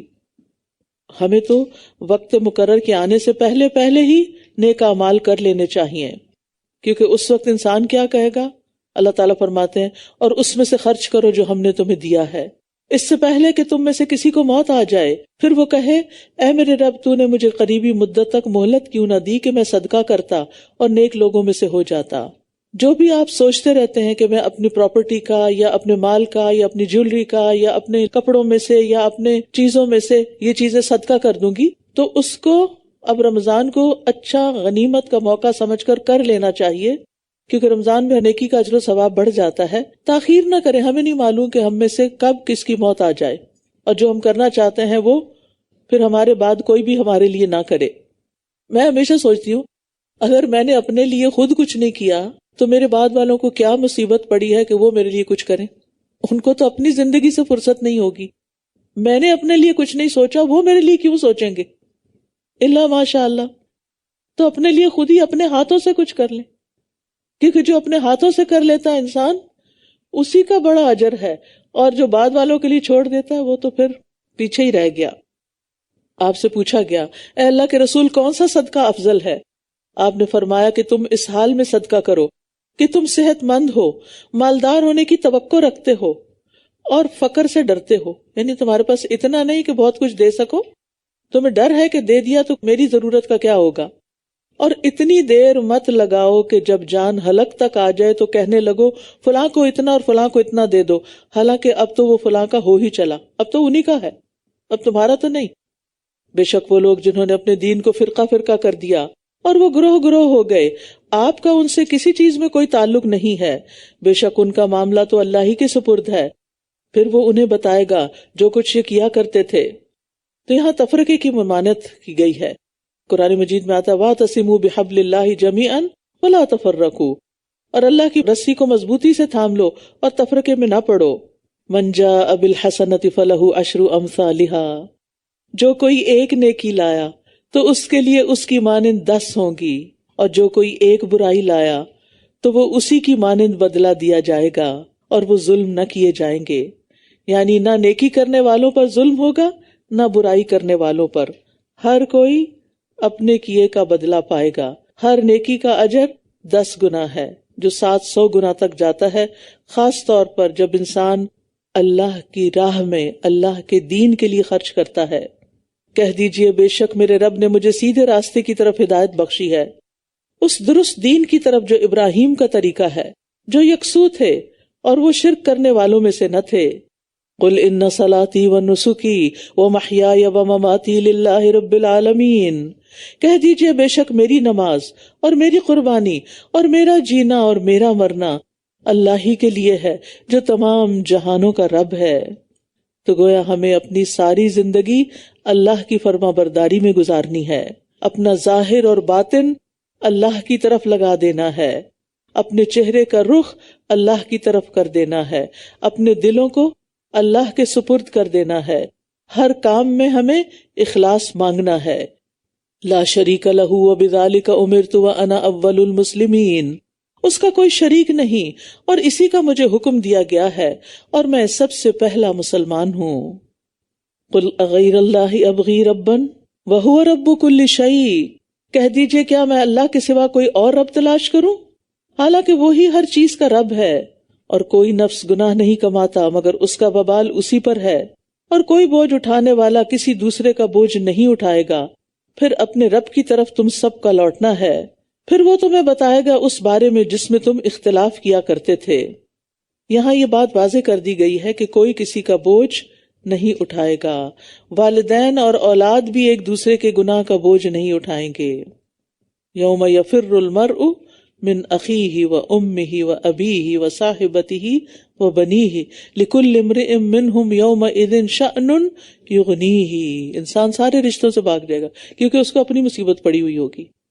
اور وہی ہے جس نے تمہیں زمین میں جانشین بنایا اور تمہارے بعض کو بعض پر درجات میں بلند کیا تاکہ وہ تمہیں اس میں آزمائے جو اس نے تمہیں دیا ہے۔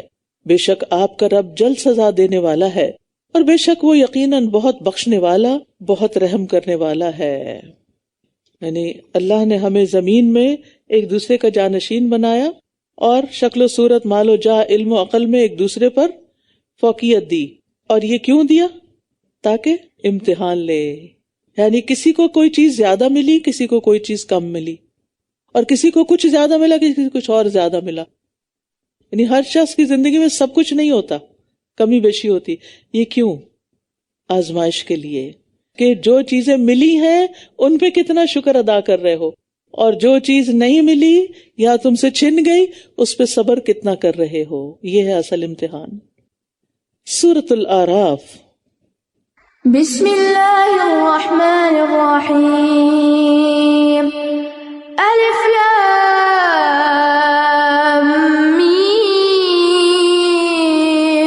صاد کتاب انزل الیک فلا یکن فی صدرک حرج منہ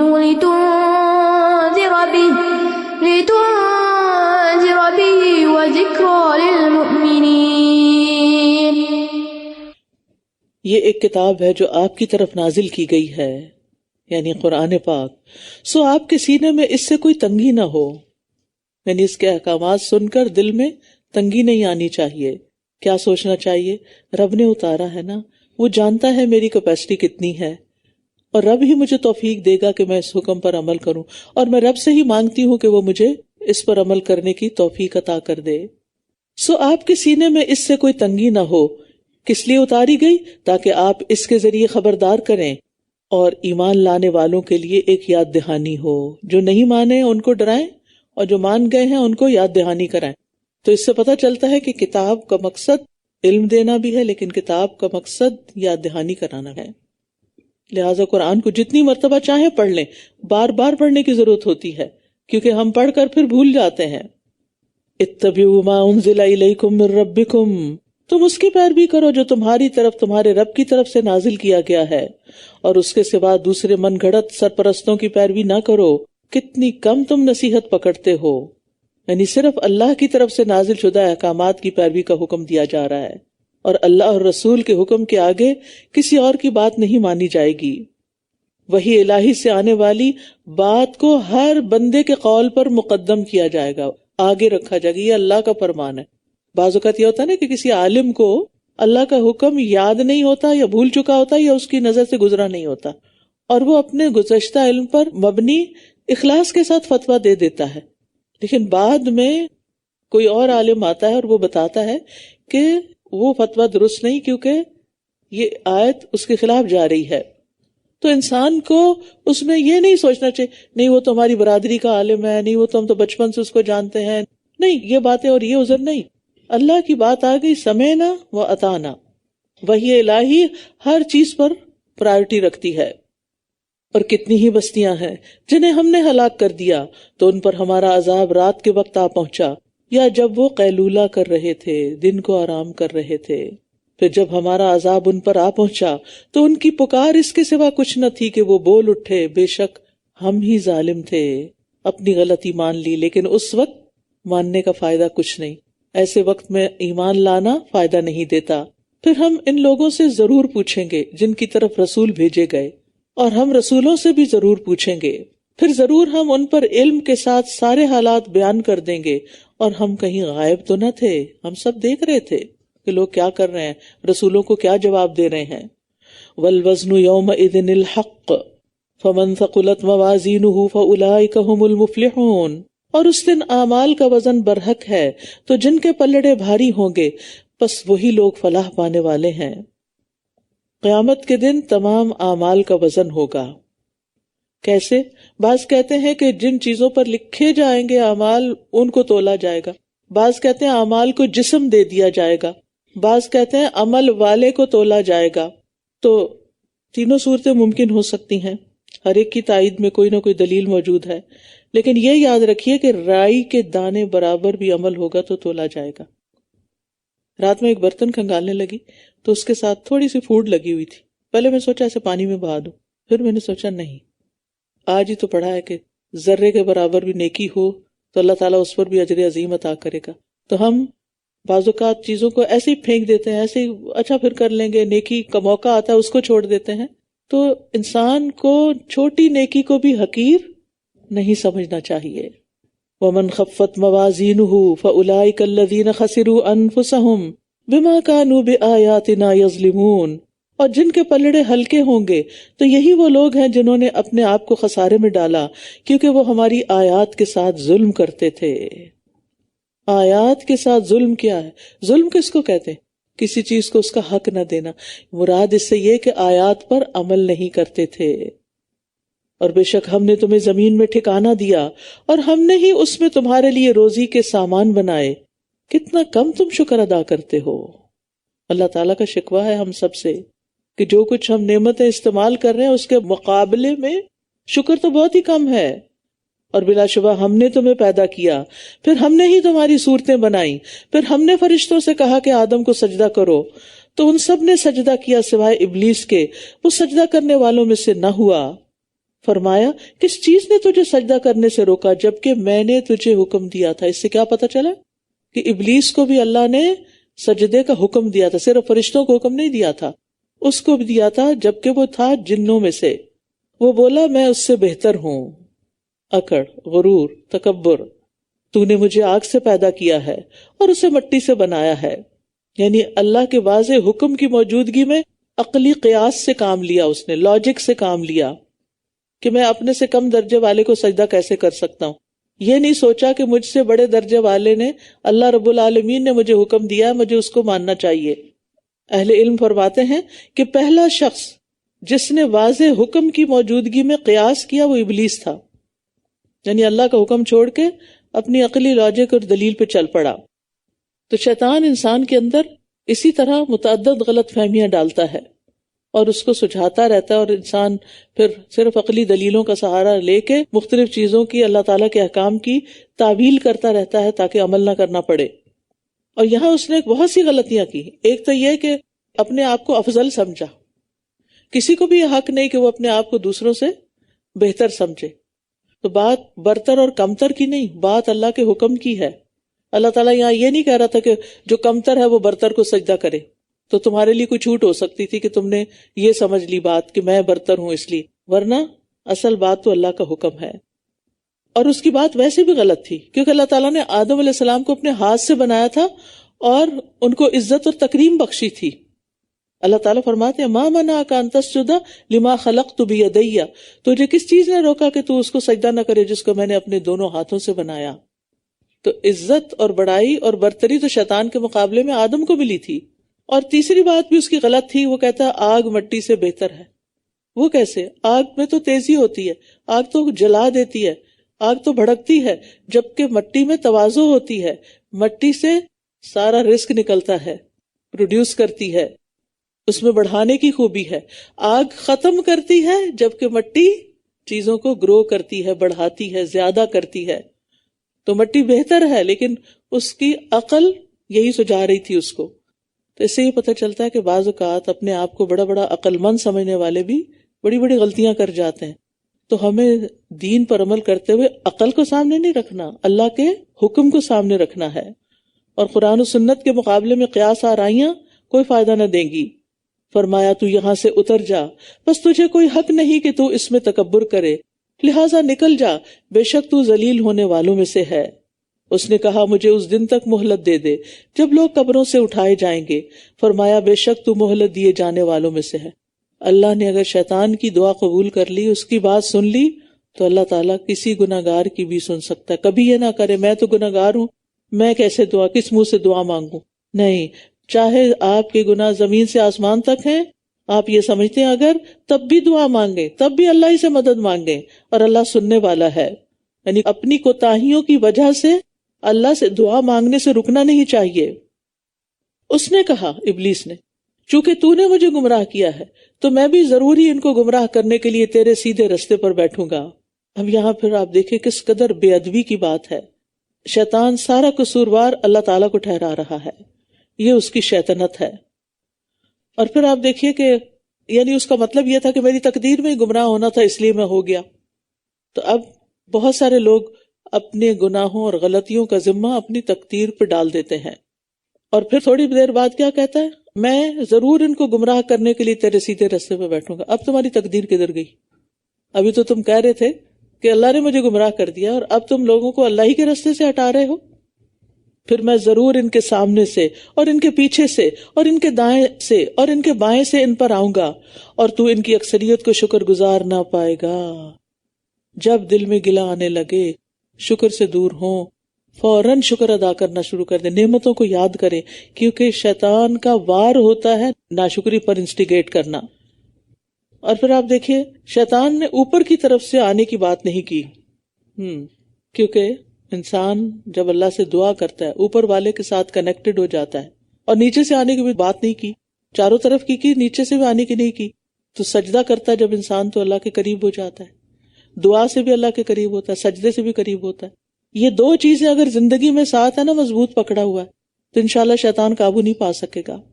اور جب چاروں طرف کی بات اس نے کی تو اس کے لیے بڑی خوبصورت دعا ہمیں سکھا دی گئی. عبداللہ بن عمر فرماتے ہیں کہ رسول اللہ صلی اللہ علیہ وسلم ہمیشہ صبح و شام یہ کلمات پڑھتے تھے، کبھی ان میں ناغہ نہیں کرتے تھے. آپ نے بھی آج کے بعد نہیں کرنا. یہ ایاک نستعین میں دعا لکھی ہوئی ہے صبح شام کے اذکار میں. وہ دعا ہے، اللہم انی اسألک العافیۃ فی الدنیا والآخرہ، اللہم انی اسألک العفو والعافیۃ فی دینی و دنیای و اہلی و مالی، اللہم استر عوراتی و آمن روعاتی، اللہم احفظنی من بین یدی ومن خلفی وعن یمینی وعن شمالی ومن فوقی واعوذ بعظمتک ان اغتال من تحتی. چاروں طرف سے شیطان کے پھندے سے بچنے کے لیے حفاظت کی دعا مانگا کریں صبح و شام کہ اللہ مجھے اس سے بچا کے رکھ.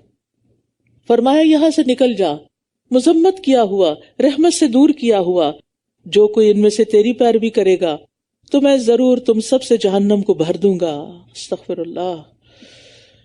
اور اے آدم، تم اور تمہاری بیوی جنت میں رہو، پھر تم دونوں جہاں سے چاہو کھاؤ اور اس درخت کے قریب نہ جانا، ورنہ تم دونوں ظالموں میں شمار ہوگے.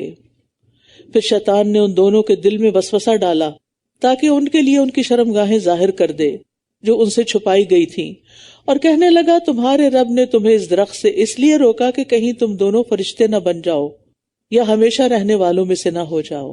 کیسا دھوکہ دیا. جن باتوں کی کوئی حقیقت نہیں تھی وہ ان کو سجھائیں، وہ ان کے دل میں ڈالیں. اس لیے بھی پتہ چلتا ہے کہ آدم علیہ السلام فرشتوں کو اپنے سے بہتر سمجھتے تھے، تو اس لیے فرشتہ بننے کی خواہش ان کے اندر ڈال دی. اور یہ تو ہر انسان کے اندر ہوتا نا کہ میں جیوں 1000 برس اور ہر برس کے ہوں دن 1000. یعنی انسان چاہتا ہے کہ کبھی نہ مرے، لیکن اللہ سے ملاقات بھی تو مرے بغیر نہیں ہوگی نا، تو اس لیے موت کو برا نہیں سمجھنا چاہیے. وَقَاسَمَهُمَا إِنِّي لَكُمَا لَمِنَ النَّاصِحِينَ، اور اس نے ان دونوں سے قسمیں کھائیں، جھوٹی قسمیں، کہ بے شک میں تمہارے خیر خواہوں میں سے ہوں، میں خیر خواہ ہوں تمہارا. تو بعض اوقات دشمن بھی خیر خواہ کے روپ میں آتے ہیں. یہ کھلا دشمن تھا لیکن اس نے دھوکہ دیا، بس اس نے ان دونوں کو دھوکے سے مائل کر لیا. فَدَلَّهُمَا بِغُرُورٍ، دلہ کہتے ہیں ڈول کو کنویں میں ڈالنا. تو اب یہ جو اس نے آدم علیہ السلام کو گرا دیا، گویا نیچے پھینک دیا، اور وہ بھی یہی نا، پھر آسمان سے نیچے آ گئے. پھر جب ان دونوں نے اس درخت کو چکھ لیا تو ان کی شرمگاہیں ان پر ظاہر ہو گئیں، اور وہ اپنے اوپر جنت کے پتے چپکانے لگے.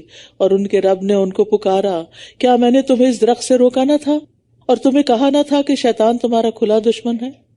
یہاں تو اکلا منہا آتا ہے نا، سورۃ طٰہٰ میں ذاقہ آتا ہے، چکھا ہی تھا. ابھی چکھا ہی تھا کہ اللہ تعالیٰ ناراض ہو گئے، جنت کی کرامت چھن گئی، وہ بے لباس ہو گئے. لیکن فوراً اپنے آپ کو ڈھانکنے لگے. اس سے پتہ چلتا ہے کہ انسان فطرتاً باحیا ہے. بچوں کو بھی اب آپ نیپی چینج کرنے لگے تو رونے لگتے ہیں، اور بعض اوقات جب ذرا سمجھدار ہوتے ہیں تو کھینچنے لگتے ہیں واپس. شیطان کو بے لباسی پسند ہے. ننگا ہونا جانوروں کی فطرت میں ہے، لہٰذا ان انسانوں کے اندر فطرت مسخ ہو چکی ہوتی ہے جو ننگا رہنے کو پسند کرتے ہیں. قال ربنا ظلمنا انفسنا وان لم تغفر لنا وترحمنا لنكونن من الخاسرین. دونوں پکار اٹھے، اے ہمارے رب، ہم نے اپنی جانوں پر ظلم کیا، اور اگر تو نے ہمیں نہ بخشا اور ہم پر رحم نہ کیا تو ہم ضرور خسارہ پانے والوں میں سے ہو جائیں گے. ان کو بڑی جلدی بات سمجھ آ گئی. اب شیطان کے مقابلے میں اپنا قصور مان لیا. یہ ہوتا ہے انسان. اور شیطانی رویہ کیا ہوتا ہے؟ لاجک پیش کرتے رہنا، دلیلیں اور تعویلیں دینا اپنے حق میں، اور حق بات کو قبول نہ کرنا. قال اهبطوا بعضكم لبعض عدو، فرمایا تم سب اتر جاؤ، سب چلو زمین میں، تم ایک دوسرے کے دشمن ہو، اور تمہارے لیے ایک وقت تک زمین میں جائے قرار اور فائدہ اٹھانا ہے. فرمایا اسی میں تم جیو گے اور اسی میں تم مرو گے اور اسی سے تم نکالے جاؤ گے. چاند پہ کوئی نہیں جانا. اے بنی آدم، ہم نے تم پر لباس اتارا ہے جو تمہاری شرمگاہیں چھپاتا ہے اور زینت کا ذریعہ بھی ہے، اور تقوی کا لباس وہ سب سے بہتر ہے. یہ اللہ کی نشانیوں میں سے ہے تاکہ وہ نصیحت حاصل کریں. آسمان سے لباس آیا. جی ہاں، آسمان سے پانی اترتا ہے جس سے روئی اگتی ہے، ریشم بنتا ہے، اور جانور وہ کھاتے پیتے ہیں سبزیاں، اور ان کے جسموں پر آپ کے لیے اون بنتی ہے. تو یہ سب کچھ اللہ کے اذن سے ہوتا ہے. آسمان اور زمین دونوں مل کر انسان کے لیے رزق تیار کرتے ہیں. اور پھر یہاں خاص بات کی گئی، وَلِبَاسُ التَّقْوَى ذَلِكَ خَيْرٌ. تقوی کا لباس ظاہری لباس سے بہتر ہے، اور یہ لباس ہمیشہ دل کے اندر رہنا چاہیے، کیونکہ تقوی کا مقام دل ہے نا. دل اور روح کا حسن جو ہے، زینت جو ہے، وہ تقوی ہے. یہ جو ظاہری لباس ہوتا ہے نا، جو ہم پہنے ہوئے ہوتے ہیں، یہ صرف ایک ظاہری ہمارے سطر کو ڈھانکتا ہے، اور ایک محدود وقت تک کے لیے. مرنے کے بعد کفن ہوگا اور کفن بھی گل سڑ جائے گا، ختم یہ لباس. قیامت کے دن بغیر لباس اٹھائے جائیں گے، پھر جنت کا لباس ملے گا. تو بات یہ ہے کہ یہ انسان کی ظاہری خوبصورتی کا باعث ہے، عیب چھپاتا ہے انسان کے. ہن لباس لکم وانتم لباس لہن.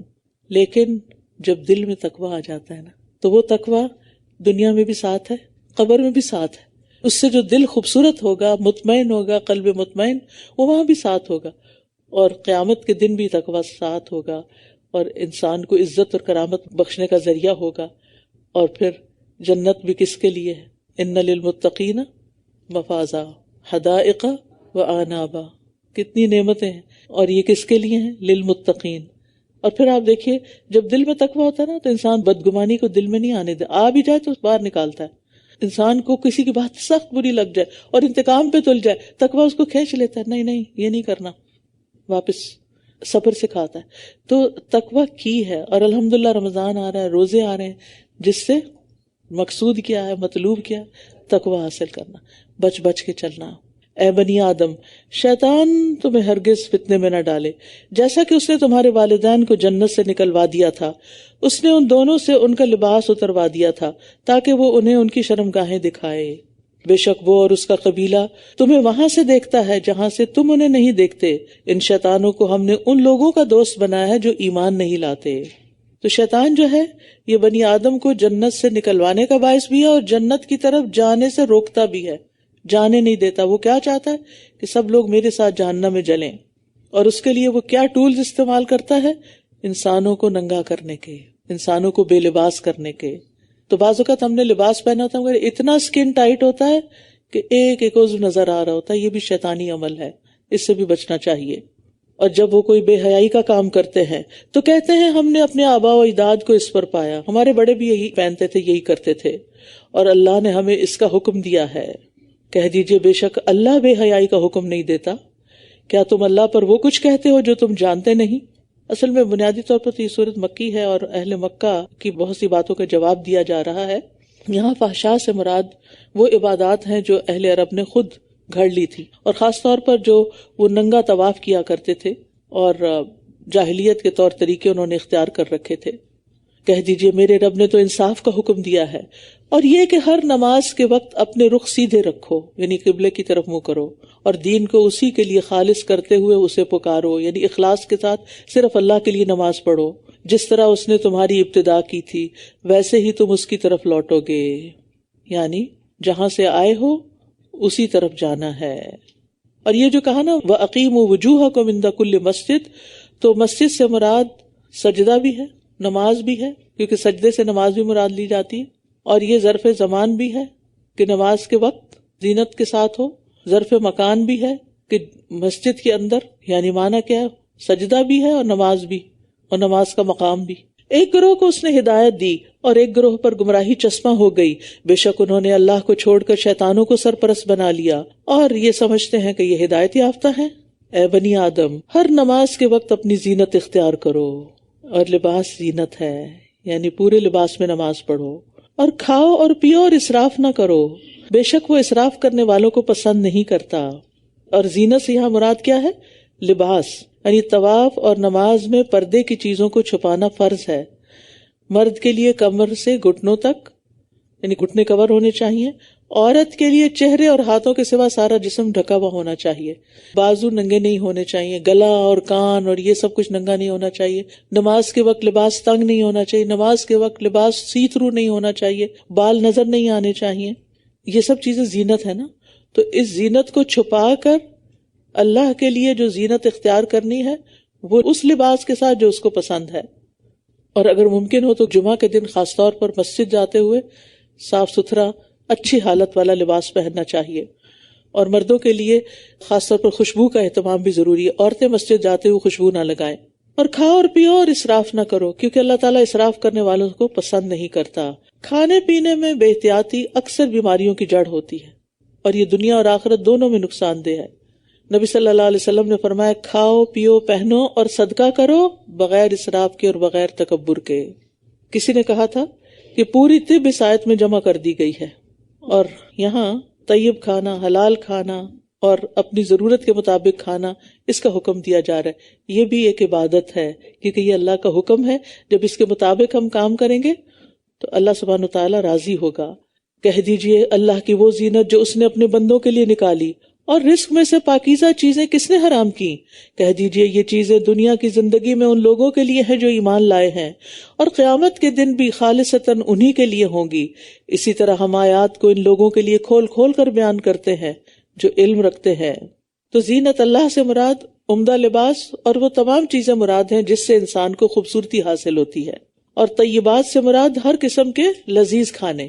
بعض لوگ درویش بن جاتے ہیں اور رہبانیت اختیار کر لیتے ہیں، اور وہ سمجھتے ہیں کہ نہ اچھا لباس پہننا چاہیے، گھٹیا قسم کا لباس ہو اور ردی قسم کے کھانے ہو، گلے سڑے کھا لو تو یہ تمہاری نیکی ہے اور عبادت ہے۔ یہاں اس کی تردید کی جا رہی ہے۔ بعض لوگ دودھ، گھی، شہد ان چیزوں کو نہ کھاتے ہیں اور کھانے سے بھی منع کر دیتے، اللہ کے قریب ہونا چاہتے ہو تو یہ چیزیں نہ کھایا کرو، اس قسم کی پابندیاں لگاتے ہیں۔ ہاں ٹھیک ہے، اگر کسی بیماری کی وجہ سے، الرجی کی وجہ سے ڈاکٹر نے منع کیا ہے تو اس میں تو کوئی حرج نہیں، لیکن دنیا کی نعمتوں میں اللہ کی نافرمانی نہ کرو۔ اور قیامت کے دن مومنوں کے لیے ان نعمتوں کا استعمال بغیر کسی حد کے، جتنا چاہو کھاؤ، جہاں سے چاہو کھاؤ، جیسا چاہو پہنو، یعنی جو اللہ نے لباس تمہارے لیے تیار کیے ہیں۔ دنیا میں تو انسان جو چیز بھی لیتا ہے بعض اوقات اس کے اندر کئی مسائل کھڑے ہو جاتے ہیں۔ کہہ دیجئے میرے رب نے حرام کیا بے حیائی کے کاموں کو جو ان میں سے ظاہر ہوں اور جو پوشیدہ ہوں، اور گناہ اور ناحق زیادتی کو، اور یہ کہ تم اللہ کے ساتھ کسی کو شریک ٹھہراؤ جس کی اس نے کوئی دلیل نہیں اتاری، اور یہ کہ تم اللہ کے بارے میں وہ باتیں کہو جو تم جانتے نہیں۔ تو اس سے کیا پتہ چلتا ہے کہ اللہ نے بے حیائی کو حرام کیا، ظاہر میں، چھپ کر بھی، گناہ کو، ناحق زیادتی کو، شرک کو، اور اللہ کے بارے میں ایسی باتیں کہنے کو جو اللہ نے فرمائی ہی نہیں، یا اللہ کے بارے میں وہ بات کہنا جس کی کوئی حقیقت اور دلیل نہیں۔ اور ہر امت کے لیے ایک مقرر وقت ہے، پھر جب ان کا مقرر وقت آ جاتا ہے تو نہ وہ ایک گھڑی پیچھے ہو سکتے ہیں اور نہ وہ آگے بڑھ سکتے ہیں۔ اے بنی آدم، اے آدم کی اولاد، اگر تمہارے پاس تم ہی میں سے رسول آئیں جو تم کو میری آیات پڑھ کر سنائیں، تو جس نے تقوی اختیار کیا اور اصلاح کر لی تو ان پر نہ کوئی خوف ہوگا اور نہ وہ غمگین ہوں گے. اور جن لوگوں نے ہماری آیات کو جھٹلایا اور ان سے تکبر کیا، یہی لوگ آگ کے ساتھی ہیں، یہ اس میں ہمیشہ رہنے والے ہیں. تو اس سے بڑا ظالم کون ہوگا جو اللہ کے بارے میں جھوٹ گھڑ لے یا اس کی آیات کو جھٹلا دے. یہی لوگ ہیں جنہیں لکھے ہوئے یعنی مقدر میں سے ان کا حصہ پہنچ کر رہے گا، یہاں تک کہ جب ان کے پاس ہمارے بھیجے ہوئے فرشتے آئیں گے جو انہیں فوت کریں گے، وہ کہیں گے کہاں ہے وہ جنہیں تم اللہ کو چھوڑ کر پکارا کرتے تھے؟ وہ کہیں گے وہ سب ہم سے گم ہو گئے ہیں، اور وہ خود اپنے خلاف گواہی دیں گے کہ بے شک وہ کافر تھے. وہ فرمائے گا تم بھی جن و انس کی ان جماعتوں کے ساتھ جو تم سے پہلے گزر چکی آگ میں داخل ہو جاؤ. جب بھی کوئی جماعت اس میں داخل ہوگی تو اپنے جیسی دوسری جماعت پر لعنت کرے گی، یہاں تک کہ جب وہ سب اس میں جمع ہو جائیں گی تو ان کی پچھلی جماعت اپنے سے پہلی جماعت کے بارے میں کہے گی اے ہمارے رب، یہ لوگ ہیں جنہوں نے ہمیں گمراہ کیا، بس انہیں آگ کا دگنا عذاب دے. وہ فرمائے گا ہر ایک کے لیے دگنا ہے لیکن تم جانتے نہیں. تو اس سے پتہ چلتا ہے کہ سب کفار جہنم میں اکٹھے نہیں جائیں گے، پہلے ایک جماعت جائے گی پھر دوسری اس کے اوپر. مثلا جو مشرکین ہوں گے مشرک انہی کے ساتھ جا کے ملیں گے کیونکہ وہ ان کو بلیم کریں گے انہوں نے ہمیں شرک سکھایا تھا. اسی طرح باقی بھی گمراہ کن فرقے ہر ایک وہاں پر اکٹھا ہو جائے گا. المرء مع من احب، اور ان کی پہلی جماعت ان کی پچھلی سے کہے گی تمہیں ہم پر کوئی فضیلت نہیں، بس چکھو مزہ عذاب کا اس کمائی کے بدلے جو تم کرتے رہے ہو. بے شک جن لوگوں نے ہماری آیات کو جھٹلا دیا اور ان سے تکبر کیا، نہ تو ان کے لیے آسمان کے دروازے کھولے جائیں گے اور نہ ہی وہ جنت میں داخل ہو سکیں گے، یہاں تک کہ اونٹ سوئی کے ناکے میں داخل ہو جائے، اور ہم مجرموں کو ایسا ہی بدلہ دیا کرتے ہیں. تو اس سے پتہ چلتا ہے کہ آسمان کے دروازے بھی ہیں. اور دروازے نہ کھلنے کا مطلب کیا ہے کہ ان کے اعمال اور دعائیں اوپر جانے کے لیے دروازے نہیں کھلتے. اور مرنے کے بعد جب فرشتے ان کی روحیں اوپر لے کے جاتے ہیں تو وہ بھی نہیں ان کے لیے کھلتے، جبکہ مومن کی روح کے لیے دروازے کھل جاتے ہیں اور اس کو ویلکم کیا جاتا ہے. فرشتے مرحبا کہہ کر اس کا استقبال کرتے ہیں، حتیٰ کہ روح 7ویں آسمان پہ چلی جاتی ہے. لیکن جب کافر کی روح آسمان تک پہنچتی ہے تو اس کے لیے دروازہ نہیں کھولا جاتا. لہم من جہنم مہاد ومن فوقہم غواش، ان کے لیے جہنم ہی کا بچھونا ہوگا اور ان کے اوپر اسی کا اوڑھنا ہوگا، اور ہم ظالموں کو ایسا ہی بدلہ دیا کرتے ہیں. اور جو لوگ ایمان لائے اور انہوں نے نیک عمل کیے، ہم کسی جان کو اس کی طاقت سے زیادہ تکلیف نہیں دیتے. یہی لوگ جنت کے ساتھی ہیں، وہ اس میں ہمیشہ رہنے والے ہیں. اور ہم ان کے سینوں سے کینہ نکال لیں گے، ان کے نیچے نہریں بہتی ہوں گی، اور وہ کہیں گے سب تعریفیں اللہ کے لیے ہے جس نے اس کی طرف ہماری رہنمائی کی، اور ہم ہدایت پانے والے نہ تھے اگر اللہ ہمیں ہدایت نہ دیتا. یقیناً ہمارے رب کے رسول حق لے کر آئے تھے، اور انہیں پکارا جائے گا کہ یہ ہے وہ جنت جس کے تم وارث بنائے گئے ہو ان اعمال کے بدلے جو تم کیا کرتے تھے. تو اس سے یہ پتہ چلتا ہے کہ اہل جنت کے دل صاف شفاف ہوں گے، کسی کے لیے کوئی بھی کدورت، کوئی بھی غم، کوئی بھی تکلیف نہیں ہوگی. ان کے اندر کوئی آپس کا اختلاف نہیں ہوگا، نہ کوئی بغض ہوگا، نہ کوئی نفرتیں ہوں گی. اگر دنیا میں کوئی تھا بھی چھوٹی موٹی بات، روحیں آپس میں نہیں ملی تھی، جن لوگوں کے ساتھ رہتے تھے وہ سول میٹ نہیں بھی تھے اور ان سے کوئی نہ کوئی تکلیف بھی پہنچی، اپنی اپنی جگہ بڑے نیک تھے، تو جنت میں جانے سے پہلے ان کا آپس کا حساب کتاب ہو جائے گا. رسول اللہ صلی اللہ علیہ وسلم نے فرمایا مومن آگ سے بچ کر نکلیں گے، یعنی پل صراط جب پار کر لیں گے، یہ بڑی غور سے سننے والی بات ہے، مومن آگ سے بچ کر نکلیں گے تو انہیں جنت اور آگ کے درمیان ایک پل پر روک لیا جائے گا. پل صراط کے علاوہ ایک اور پل ہی ہوگی، وہ تو بڑا پل تھا، یہ چھوٹا پل ہوگا. اتنا مشکل ہے نا جنت تک پہنچنا، کتنی چیزیں ہیں راستے میں ایک کے بعد ایک. پھر وہ ایک دوسرے سے ان زیادتیوں کا قصاص لیں گے، آپس میں بدلے چکائیں گے جو دنیا میں ان سے ہوئیں، یہاں تک کہ جب وہ تراش خراش کروا کر بالکل صاف ستھرے ہو جائیں گے تو انہیں جنت میں داخلے کی اجازت ملے گی. اب آپ سوچئے اگر دنیا میں آپ نے بہت نیکیاں کی لیکن ساتھ لوگوں کو ستایا بھی ہے، بے شک آپ کے لیے جنت لکھ دی گئی، آپ جنت کے دروازے کے قریب پہنچ گئے، لیکن اس پل پر کیا ہوگا، آپ کی نیکیوں میں سے کچھ اس بندے کو دے دی جائیں گی، اس کا درجہ اونچا ہو جائے گا، آپ کہیں اور ہو جائیں گے. اس لیے یہ جو آپس کے حقوق و لباد ہیں نا اور لوگوں کے ساتھ رویے، ان کو خوبصورت کر لیجئے، اپنے ریلیشنز اچھے کر لیجئے، اور یہ صرف ہوتے ہیں معاف کر کے، اگنور کر کے، لیٹ اٹ گو، جانے دو، کوئی بات نہیں. پھر کیا ہوا؟ اللہ ہے نا. بس کوئی چیز لوگوں کی ایسی نہ ہو کہ جو معاف نہ ہوئی اور وہاں جا کے نیکیاں دینی پڑے. کتنی مشکل سے چھوٹی موٹی نیکی کماتے ہیں اور پھر آدھی تو ان میں سے بھی ضائع کر دیتے ہیں، اور پھر کچھ وہاں جا کر دینی پڑ گئی تو کیا بنے گا؟ پھر فرمایا وَنَادَى أَصْحَابُ الْجَنَّةِ أَصْحَابَ النَّارِ، اور جنت والے دوزخ والوں کو پکار کر کہیں گے کہ ہمارے رب نے ہم سے جو وعدہ کیا تھا ہم نے اسے بالکل سچا پایا ہے. پھر کیا تمہارے رب نے جو وعدہ تم سے کیا تھا تم نے اسے سچا پایا؟ وہ کہیں گے ہاں. تو ایک اعلان کرنے والا ان کے درمیان اعلان کرے گا کہ ظالموں پر اللہ کی لعنت ہو. وہ لوگ جو اللہ کے راستے سے روکتے تھے اور اس میں ٹیڑھا پن تلاش کرتے تھے اور وہ آخرت کا انکار کرنے والے تھے، اور ان دونوں کے درمیان ایک حجاب ہوگا، اور آراف پر کچھ لوگ ہوں گے جو سب کو ان کی خاص علامت سے پہچانتے ہوں گے، اور وہ جنت والوں کو پکار کر کہیں گے سلام ہو تم پر. وہ ابھی جنت میں داخل نہیں ہوئے ہوں گے مگر وہ اس کی شدید خواہش رکھتے ہوں گے. آراف کہاں ہے؟ جنت اور دوزخ کے بیچ کی ایک دیوار ہے. اور جب ان کی نگاہیں دوزخ والوں کی طرف پھیر دی جائیں گی، جنت والوں کو خوشی سے دیکھیں گے، یعنی وہ اونچی جگہ پر ہوں گے نا، دونوں نظر آ رہے ہیں، جنت والے بھی اور جہنم والے بھی. جنت والوں کی طرف پہلے دیکھیں گے، سلام کریں گے، اور پھر جہنم والوں کو دکھائے جائیں گے، ان کی گردنیں ادھر موڑی جائیں گی، ان کی نگاہیں ادھر پھیری جائیں گی. وَإِذَا صُرِفَتْ أَبْصَارُهُمْ، اللہ اکبر. یعنی جہنمیوں کی طرف خود نگاہ اٹھانا پسند نہیں کریں گے کیونکہ ہولناک منظر ہوگا. تو وہ پھر ان کو دیکھ کے دعا کریں گے یا اللہ ہمیں ان ظالم لوگوں کے ساتھ نہ شامل کرنا، ہمیں جہنم میں نہ پھینکنا. اور آراف والے دوزخ والوں میں سے کچھ لوگوں کو جنہیں وہ ان کی خاص علامت سے پہچانتے ہوں گے پکار کر کہیں گے نہ تمہاری جماعت تمہارے کچھ کام آئی اور نہ ہی جو تکبر تم کیا کرتے تھے. لوگوں کو خوش کرتے رہتے تھے نا، وہ لوگ آج کام نہیں آئے. کیا یہی وہ لوگ ہیں جن کے بارے میں تم قسمیں کھاتے تھے کہ انہیں اللہ کی کوئی رحمت نہ پہنچے گی؟ ان سے تو کہہ دیا گیا جنت میں داخل ہو جاؤ، نہ تم پر کوئی خوف ہوگا اور نہ تم غمگین ہوگے. اور دوزخ والے جنت والوں کو پکار کر کہیں گے ہم پر کچھ پانی ڈال دو، یا جو اللہ نے تمہیں رزق دیا ہے اس میں سے کچھ دے دو. وہ کہیں گے اللہ نے ان دونوں چیزوں کو کافروں پر حرام کر دیا ہے. پانی پلانا ایک بہت بڑا صدقہ ہے.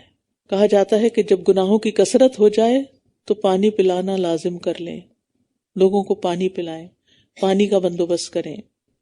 تو اس آیت میں اس بات کی دلیل ہے کہ پانی پلانا افضل عمل ہے. ابن عباس سے پوچھا گیا کون سا صدقہ افضل ہے؟ تو آپ نے کہا پانی پلانا.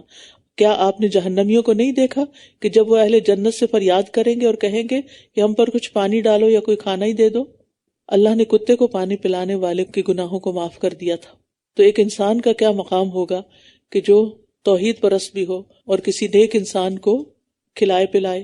کیونکہ ان افیزوا علینا من الماء، پانی کا ذکر پہلے، او مما رزقکم اللہ، یا یہ جنت کا جو رزق تمہیں اللہ نے دیا ہے. تو یہ آراف والے کون ہیں؟ دراصل یہ بھی بتاتی چلوں، آراف والے لوگ وہ ہوں گے جن کی نیکیاں اور بدیاں بالکل برابر ہوں گی. اتنی نیکی نہیں ہوگی کہ جنت کی طرف جا سکیں اور اتنی برائیاں نہیں ہوگی کہ جہنم میں جائیں. ان کو وہاں انتظار کرنا پڑے گا اور بالآخر وہ جنت میں بھیج دیے جائیں گے اللہ کی رحمت سے. اس لیے نیکیاں کرنے کے حریص ہونا چاہیے ہمیں، حریص. اپنے وقت کو صحیح استعمال کرنا چاہیے اور کسی موقع کو یہ سوچ کے اچھا بعد میں کر لوں گی گنوانا نہیں چاہیے. ٹھیک ہے، کچھ ایسے ہوتے ہیں جن کی خواہش ہم رکھتے ہیں، کر نہیں سکتے، لیکن ہماری تمنا ہوتی ہے کہ اگر ہمارے پاس اتنا مال ہو تو ہم یہ اور یہ کریں، ہمارے پاس اتنی ہمت طاقت ہو تو ہم یہ اور یہ کام کریں.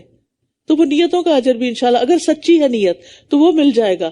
لیکن ایسا نہیں کہ نہیں یہ مشکل ہے، آئی کانٹ ڈو اٹ، یہ نہیں ہو سکتا، وہ نہیں ہو سکتا، یہ تو بس تمہارا ہی کام ہے، تم ہی کر سکتی ہو، میرے لیے تو بڑا مشکل ہے. نہیں، پہلے سے نہ نہیں کریں، نیکی کو نہ نہیں کریں. نیکی کے لیے دعا کر لیں اللہ مجھے توفیق دے. دوسرے کو بھی کہہ دیں دعا کرو اللہ مجھے توفیق دے، میری طلب ہے، تڑپ ہے. کہا جاتا ہے کہ ایک جو جوں کا انڈا نا اس برابر بھی اگر کسی کی نیکی زیادہ ہوگی تو جنت میں چلا جائے گا. اسی لیے وہ چھوٹی چھوٹی نیکیوں کو بھی چھوٹا نہ سمجھے. تو یہ کون لوگ ہیں؟ الذین اتخذوا دینہم لہوا ولعبا، یہ وہ لوگ ہیں جنہوں نے اپنے دین کو لہو و لعب بنا لیا، کھیل تماشا بنا لیا، اور انہیں دنیا کی زندگی نے دھوکے میں ڈال رکھا تھا. تو آج ہم بھی انہیں بھلا دیں گے، جہنم میں پھینک کے بلا دیں گے، جیسا کہ یہ اپنے اس دن کی ملاقات کو بھول گئے تھے اور جیسے یہ ہماری آیات کا انکار کیا کرتے تھے. اور بلا شبہ ہم ان کے پاس ایک ایسی کتاب لائے ہیں جسے ہم نے اپنے علم کی بنا پر کھول کر بیان کیا ہے. وہ ان لوگوں کے لیے ہدایت اور رحمت کا ذریعہ ہے جو ایمان لاتے ہیں، ایمان والوں کو ہی اس سے فائدہ ملتا ہے۔ یہ تو بس اس کے انجام کا ہی انتظار کر رہے ہیں، جس دن اس کا انجام سامنے آئے گا تو جو لوگ اس سے پہلے اسے بھولے ہوئے تھے کہیں گے ہمارے رب کے رسول واقعی حق لے کر آئے تھے، تو کیا اب ہمارے لیے کوئی سفارشی ہیں کہ وہ ہمارے لیے سفارش کریں، یا ہم واپس بھیجے جائیں تو جو ہم کیا کرتے تھے اس کے برخلاف عمل کریں؟ یقیناً انہوں نے اپنے آپ کو خسارے میں ڈالا اور ان سے وہ سب کچھ کھو گیا جو یہ گھڑا کرتے تھے، کیونکہ انہوں نے دین کی بنیاد اللہ کے بتائے ہوئے احکامات پر نہیں رکھی تھی، اپنے ہی خیالات تھے ان کے، اپنے ہی گمان تھے، قیاس تھے، اپنی ہی لاجک تھی جس کو انہوں نے دین سمجھا ہوا تھا، اپنی مرضی کے کام کرتے تھے، اللہ کی مرضی کے نہیں۔ لہٰذا وہ سب جو باتیں گھڑ گھڑ کے انہوں نے اپنے آپ کو تسلی دے رکھی تھی وہ سب ان سے کھو جائیں گی۔ یہاں تعویل کا ذکر ہوا نا، تعویل انجام کو بھی کہتے ہیں۔ ان ربکم اللہ الذی خلق السماوات والارض فی 6 ایام، بے شک تمہارا رب اللہ ہے جس نے آسمانوں اور زمین کو 6 دنوں میں بنایا، پھر وہ عرش پر مستوی ہوا، وہ رات سے دن کو اس طرح ڈھانپ دیتا ہے کہ وہ تیزی سے اس کو آ لیتی ہے، اور سورج اور چاند اور ستارے اس کے حکم سے مسخر کیے ہوئے ہیں۔ خبردار، پیدا کرنا اور حکم دینا اسی کا کام ہے، اس نے پیدا کیا نا، حکم بھی اسی کا چلنا چاہیے۔ بہت بابرکت ہے اللہ جو رب العالمین ہے۔ ادعوا ربکم تضرعا وخفیہ انہ لا يحب المعتدین، تم اپنے رب کو عاجزی کے ساتھ اور چپ کے پکارا کرو، بے شک وہ حد سے تجاوز کرنے والوں کو پسند نہیں کرتا۔ یہاں دعا مانگنے کے آداب سکھائے جا رہے ہیں۔ پہلا ادب، دعا عاجزی سے گڑ گڑا کر خشوع سے ہونی چاہیے، اس لیے تنہائی میں دعا کرنا زیادہ مناسب ہے، بہتر ہے، کیونکہ اس میں ریاکاری نہیں ہوتی۔ دوسرا یہ ہے کہ حد سے بڑھنا اللہ تعالیٰ کو ہرگز پسند نہیں، ٹھیک ہے، مثلا دعا میں چیخنا چلانا، اسی طرح دعا میں کسی کو شریک کرنا، کسی اور سے مانگنا، یا کسی پر ظلم کرنے کی دعا کرنا، کسی کو خواہ مخواہ کی بد دعائیں دینا، یہ بھی پسندیدہ نہیں۔ ایسی دعائیں مانگنا کہ جو پاسبل نہیں، مثلا یہ کہ میں کبھی نہ مروں، یہ دعا نہیں کرنی چاہیے، یہ حد سے بڑھنے والی بات ہے۔ ہر شخص ایک لمیٹڈ ٹائم کے لیے دنیا میں آیا ہے۔ یا کسی ایسی چیز کی دعا کرنا جس کے بارے میں علم نہ ہو کہ اللہ کو اس کا مانگنا پسند ہے، جیسے نوح علیہ السلام کی اپنے بیٹے کے لیے دعا، کیونکہ ان کو نہیں پتا تھا کہ اللہ تعالیٰ کو یہ پسند نہیں آئے گی بات، پتا چلا تو فوراً رجوع کر لیا۔ اسی طرح مسنون دعائیں چھوڑ کر خود ساختہ دعائیں خود ساختہ طریقوں سے کرنا، مقفع مسجع کلام، اشعار وغیرہ، یہ بھی حد سے بڑھنے والی بات ہے۔ اور تم زمین میں اس کی اصلاح کے بعد فساد نہ کرو اور اسے خوف اور امید کے ساتھ پکارو، بے شک اللہ کی رحمت نیک لوگوں سے قریب ہے۔ ان رحمت اللہ قریب من المحسنین، محسنین کے قریب ہے اللہ کی رحمت، جو دوسروں کے ساتھ حسن سلوک کرتے ہیں، ان کو معاف کر دیتے ہیں، ان کے ساتھ اچھا نباہ کرتے ہیں، ان کی خرابیوں، کمیوں، کمزوریوں، کوتاہیوں کے باوجود ان کو گلے سے لگاتے ہیں۔ دیکھیے، انسان کو دے کر جو خوشی